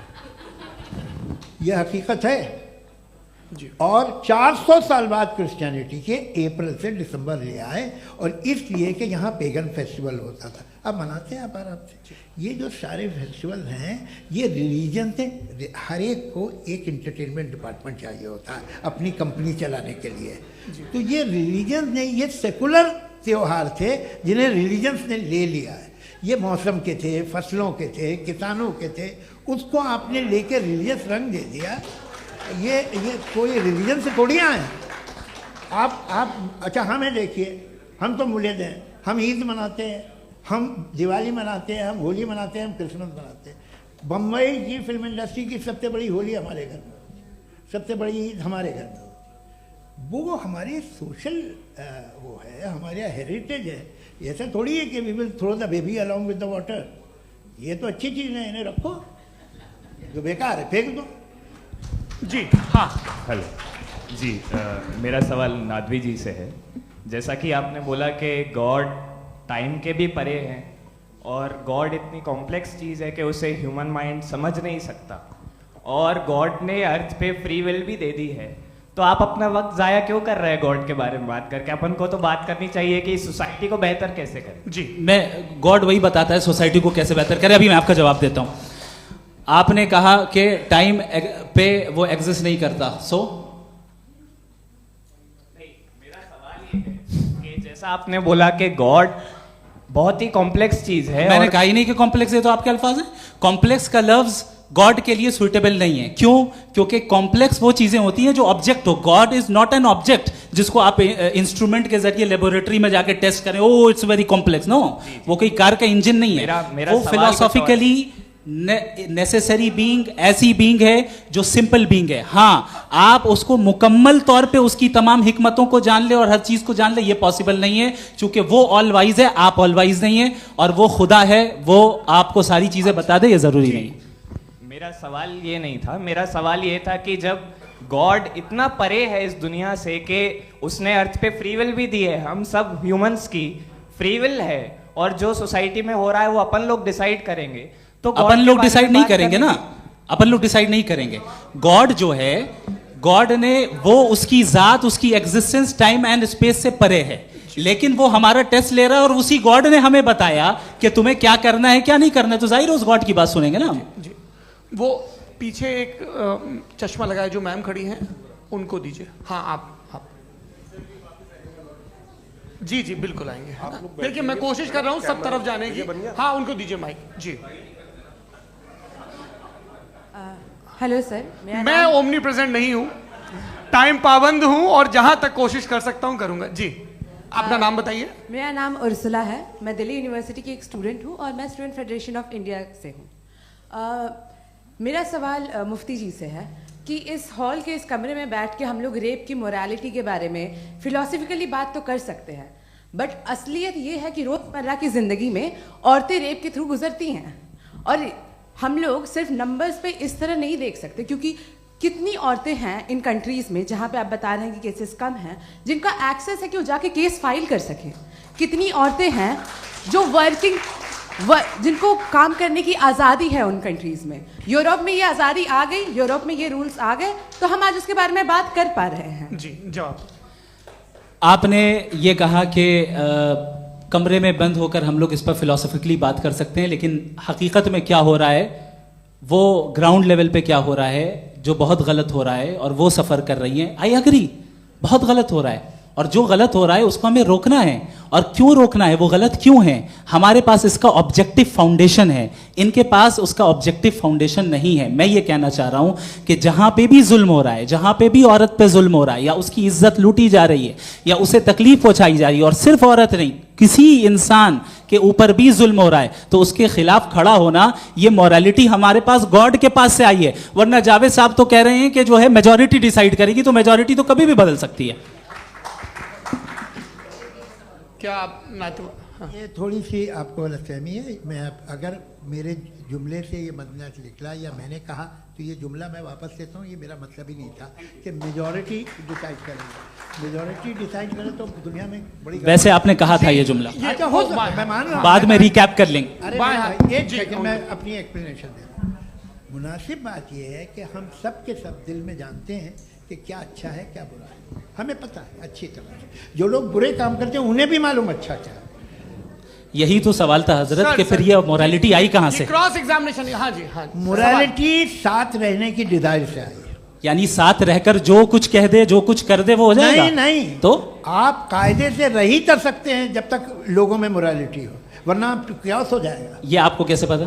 जी, हमने देखा ना, जहाँ मोरालिटी का क्यास हो गया, हम देखते हैं। कहाँ पे देखते भाई? दुनिया में। आप जो कह रहे हैं, आप कहीं पे अगर गलत हो रहा है तो उसको आप गलत देखिए। आप एपिस्टेमोलॉजी की बात कर रहे हैं, मैं ओंटोलॉजी की बात कर रहा हूं। मैं इस बहस फाउंडेशन क्या है? आप दोनों लोगों को चाय पे होस्ट करूंगा, वहां पे क्रॉस एग्जामिनेशन कर लीजिएगा। अभी ऑडियंस का हक मार रहे हैं आप लोग भाई, सर जस्ट लोग हैं आप लोग। और ये भाई ये हाँ, उधर आएंगे, जी सर आएंगे। अच्छा सर, मेरा नाम लईकुर रहमान है और मैं अलीगढ़ मुस्लिम यूनिवर्सिटी का स्टूडेंट हूँ, और जहाँ तक मुझे पता है कि sir you are also product of Aligarh Muslim University. मैं भी उसी चमन का बुलबुल। हाँ सर, तो बहुत खुशी हुई मुझे जान करके कि मैं आपसे मिलूंगा। सवाल सर, मेरा सवाल यह है, सर सैयद अलैहि रहमा का नज़रिया यह था कि खुदा के वजूद को अक़ल के दायरे में रह कर के तलाश करना, न कि पूरी तौर से उसका इनकार कर देना। Sir, how will you define it? नहीं, तो ये तो आप इन्हें बताइए। ये सवाल आपसे खुदा का वजूद साबित कर रहे हैं, तो सर आपने इनकार कर रखा है, इस वजह से मेरा क्वेश्चन। उन्होंने यही सर से एक सेकंड, सर सैयद ने यही कहा ना कि अक्ल से आप खुदा के वजूद को साबित नहीं कर सकते, यही कहा ना भाई। वो उन्होंने कहा कर सकते हैं और वो कर दिया गया आज। वो फोन तलाश करना या साबित करना अक्ल से नहीं हो सकता। अरे सवाल तो सुन लीजिए जी। अक्ल से नहीं हो सकता है, यही कहा ना आपने। अक्ल से हो सकता है, अरे वो यही कह रहे हैं भाई, आप बता रहे हो सकता है, वो तो कुछ और। आप अगर सर देखो नौजवान फोन ले लो, वो इतनी कमाल की यूनिवर्सिटी है। अरे भाई दे दो उन्हें जरा, एक मिनट दे दो भाई, मेरी बात सुनो, माइक पे बोलो ताकि जो लाखों लोग देख रहे हैं। माइक दे दो ना। अरे देंगे ना माइक, तुम ठहरो तो। हाँ सर, मेरा सवाल ये था कि सर सैयद अलैहिर्रहमा का एक नज़रिया था अपना कि खुदा का जो वजूद है उसको अक़ल के दायरे में रह करके तलाश करना है, न कि पूरे तौर से इनकार कर देना है। ये उनका कॉन्सेप्ट था। लेकिन मेरा सवाल ये है कि आप इसको कैसे डिफाइन करते हैं, एक्सप्लेन कैसे करेंगे, मैं आपसे जानना चाहता हूँ, क्योंकि you are the product of Aligarh Muslim University. मुझे अक़ल के दायरे में रख के मैंने बहुत तलाश की, मुझे मिला नहीं। हाँ ये इधर वो चश्मा लगाए जो, हाँ उनको दे दीजिए। जी जी फटाफट पूछिए, बस 5 मिनट है, 5 मिनट में खत्म हो रहा है। हाँ अस्सलाम वालेकुम मुफ्ती साहब, एंड मेरा सवाल जावेद अख्तर साहब से। क्या नाम है आपका? अरे भैया सब मुझे पूछ रहे हो। फैज पूछिए फैज साहब। तो मेरा सवाल ये है कि अभी जो एथियस्ट है वो problem of evil argument use कर रहे हैं अगेंस्ट मुस्लिम्स, राइट? कि इस दुनिया में इतना सारा इविल है और अगेंस्ट मुस्लिम तो यहाँ अगेंस्ट थियस्ट। हाँ थोड़ा सा करेक्ट कर लीजिए भाई, पूरी मशक्कत ही इसी बात की थी कि किसी एक मजहब पे बात न टिके। जी, तो बेसिकली ये आर्ग्यूमेंट ऐसा है कि इस दुनिया में इतना ज़्यादा ईवल एग्जिस्ट करता है और अगर एक ऑल गुड गॉड है तो वो रोकता क्यों नहीं है? लेकिन इस सवाल में एक हिडन अजम्पशन ये है कि इस दुनिया में ईवल एग्जिस्ट करता है। अब एथियस्ट ये कैसे ऑन्टोलॉजिकली प्रूव कर सकते हैं कि इस दुनिया में ईवल एग्जिस्ट करता है? मैं आपको बताता हूँ, थोड़ा सा समझा। नहीं सर हम लोग इनको सुनिए। नहीं please don't do that. I want to explain ontologically. नहीं हम समझ गए सर, इनको अब जवाब देने दीजिए। अच्छा सवाल पूछ लो। मैं अभी तक क्या था वो मैं थोड़ा सा ऐड ऑन कर लेता हूँ। तुम गुरु, तो हम जब इसका राउंड 13 करेंगे ना तब तुमको स्टेज पे बिठाएंगे। जी तो हाँ जल्दी से। तो देखिए एथियज्म के हिसाब से सब कुछ रैंडमली बन गया है, सब कुछ एटम्स और मॉलिक्यूल्स है। एक पत्थर में और मुझ में सिर्फ इतना फर्क है कि हम लोग एटम्स और मॉलिक्यूल्स का अलग अलग रीअरेंजमेंट है। अब एक पत्थर को कोई इंसान तलवार से 2 टुकड़ों में काट दे या मुझे, according to atheism it is same, there is no evil and good according to atheism. जी अच्छा, फैज साहब का सवाल ये है कि हाँ कोशिश भी करते तो इससे गलत सवाल नहीं कर पाते। एक लाइफ फॉर्म है और लाइफ फॉर्म में फीलिंग्स हैं, मतलब लाइफ फॉर्म सुनता है, देखता है, टेस्ट कर सकता है, फील कर सकता है, तो उसकी जो ये जो क्वालिटी इस बबल में आ गई हैं वो जानवर में भी है, इंसान में भी है। तो जाहिर है कि उसे कोई तकलीफ पहुंचेगी, तो चूंकि उसके पास वो सेंसिटिविटी है तो मैं करेगा, पत्थर में वो सेंसिटिविटी नहीं है। तो ये क्या सवाल हुआ कि अगर पत्थर को काटा तो पत्थर को तकलीफ नहीं होती, तो आपको काटे तो आपको क्यों तकलीफ हो? बैठ जाइए। जी हाँ अगला सवाल। हाँ पूछे जी जावेद अख्तर साहब। अरे भैया सब आप लोग मुफ्ती साहब को छोड़ रहे हैं, तो मेरे ही पीछे पड़े हैं क्या? फिर चलो बोलो भाई। You asked how God can exist when children die in Gaza. Huh? You asked how God can exist when children die in Gaza, and you also mentioned the rise of atheism in Europe. But the same events also are leading many atheists and non-believers to turn towards faith. How do you interpret this contradiction, where suffering pushes some away from God, yet brings others closer to belief? आपको एक बात बताऊं, दुनिया perfect तो कहीं भी नहीं है, हर जगह कुछ खामियां हैं। बेटा एक मिनट आप ही को कहेंगे, देखो वो तो कुछ खामियां, कमज़ोरियां, खराबियां सब जगह है। लेकिन अगर देखोगे ईमानदारी से कि दुनिया सबसे ज़्यादा महज़ब कहाँ है, एक आम शहरी को कहाँ हुकूक हासिल हैं, वो बोल सकता है, अपनी मर्ज़ी से काम कर सकता है, अपनी मर्ज़ी से राय दे सकता है, हुकूमत के ख़िलाफ़ बोल सकता है, बरसरे इक़्तिदार लोगों के बारे में बोल सकता है, सरमायादारों के ख़िलाफ़ बोल सकता है। तो आपको ये स्कैंडिनेवियन कंट्रीज़ में मिलेगा, वेस्टर्न यूरोप में मिलेगा। मैं नहीं कह रहा वो परफेक्ट है, बिल्कुल नहीं, वहाँ बहुत ख़राबियाँ भी हैं, परफेक्ट तो कोई। लेकिन जिन जिन मुल्कों में, लैटिन अमेरिका देखो, गल्फ़ देखो, वहाँ पर आपको ये ज़रूर है कि रेप नहीं होते होंगे। रेप की ज़रूरत क्या है भाई? उसको तो ख़रीद लो, घर में रखो, सड़क पर रेप करने की क्या ज़रूरत है? मगर सुनिए, मगर हकीकत ये है कि वहाँ शख्सी आज़ादी राय देने की, बोलने की नहीं है। जी ये एक आखिरी सवाल मुफ्ती साहब से। हाँ मैम, इनको माइक दीजिए। शुक्रिया। मेरा नाम मनीषा है, मैं हरियाणा से आई हूँ। मैं मुफ्ती साहब से एक बात पूछना चाहती हूँ। आप बार बार जावेद साहब को कॉन्ट्राडिक्ट तो कर रहे हैं कि आपने ये कहा, लेकिन आप भी अजम्पशंस के बेसिस पे बात कर रहे हैं। आपने खुदा के होने का कौन सा प्रूफ पेश किया है खुदा की एग्जिस्टेंस का? अब इस सवाल को अलग रहने दीजिए, कौन एथीस्ट है कौन नहीं है। और दूसरी बात जो आपने एक छोटी सी कही थी कि ये फ्री विल का इस्तेमाल करता है इंसान अपनी, लेकिन इस फ्री विल का इस्तेमाल में मतलब खुदा ने ये दे दी सबको ये इजाजत कि वो कितना घिनौनापन और कितने ज्यादा खराब से खराब तरीके इस्तेमाल कर सकता है। जवाब सुनते जी। आप फ्री विल को मानती है ना, या अब कहती है कि फ्री विल नहीं है ना? मानती है ना? तो अब आपके पास इसका कोई एक्सप्लेनेशन नहीं है कि अगर एक इंसान उस फ्री विल का इस्तेमाल करके गलत काम कर रहा है और बच के अच्छी जिंदगी गुजार के निकल जा रहा है, उसका कोई रिकॉम्पेंस नहीं है। हमारे वर्ल्ड व्यू में जो इंसान गलत काम कर रहा है उसको भी रिकॉम्पेंस यानी उसका बुरा बदला मिलना है, और जो सही काम कर रहा है उसको सही बदला मिलना है। लिहाजा जो फ्री विल है वो इस तरीके से है कि एक लिमिटेड टाइम तक खुदा ने मोहलत दी है। ऐसा नहीं कि छूट दे दी, जो करना है करते रहो हमेशा। वक्त आएगा जब एग्जाम का टाइम खत्म होगा तब रिजल्ट आएगा। दौराने एग्जाम जबरदस्ती आपको नहीं बताया जाएगा। अरे भाई एक सेकंड, जी सवाल मुफ्ती साहब से मेरा, मुफ्ती साहब से जी रुक जाइए, आपसे फोन, आप इसके बाद आपसे यही रहेंगे वो। हाँ बोलिए। मैं मुफ्ती साहब एक ही सवाल करता हूँ कि अगर जो हो रहा है फ्री विल से हो रहा है और एक दिन बरोज़ क़यामत इंसाफ होगा मैशर में वगैरह वगैरह, तो दुआ क्यों मांगते हैं लोग? दुआ मांगते हैं इसके मतलब है अभी भी उसने ये डिपार्टमेंट रखा है कि मैं रोज़मर्रा की ज़िंदगी में बिल्कुल बिल्कुल ही कैन। तो तुम कैन हो, तुम मुझे नौकरी दिला देते हो, मेरे बेटे को ग्रीन कार्ड दिला देते हो, और 45,000 बच्चे मरते उन्हें रोकते नहीं हो। नहीं तो क्या आप ये कह रहे हैं कि इस दुनिया में जालिमों को कभी पकड़ ही नहीं होती है? अरे जो भी पकड़ होगी वो बच्चे रोते हैं। बिल्कुल, देखिए मैंने अपने ओपनिंग स्टेटमेंट में यही कहा था कि जनाब जावेद साहब सिर्फ इमोशनल आर्गुमेंट देंगे। This is an emotional argument. ये छोटे मोटे इसके पीछे का रीजन मैंने बताया क्या है, इसके पीछे का विजडम क्या है मैंने बताया। मंच से आप लोगों को सज्जनों इसलिए कह रहा हूं ताकि थोड़ा सा आपके कॉन्शियंस पे जोर रहे कि आपको ऑर्डर बचा के रखना है।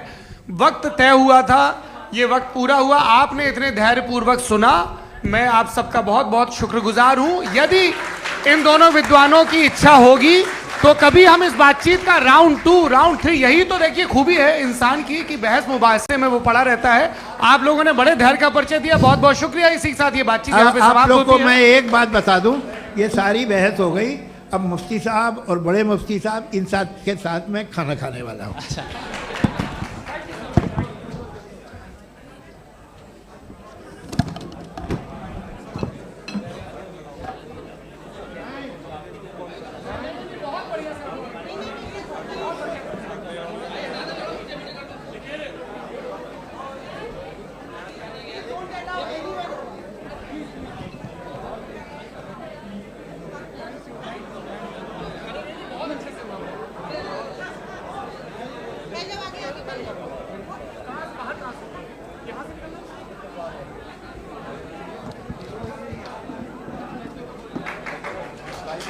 Thank you.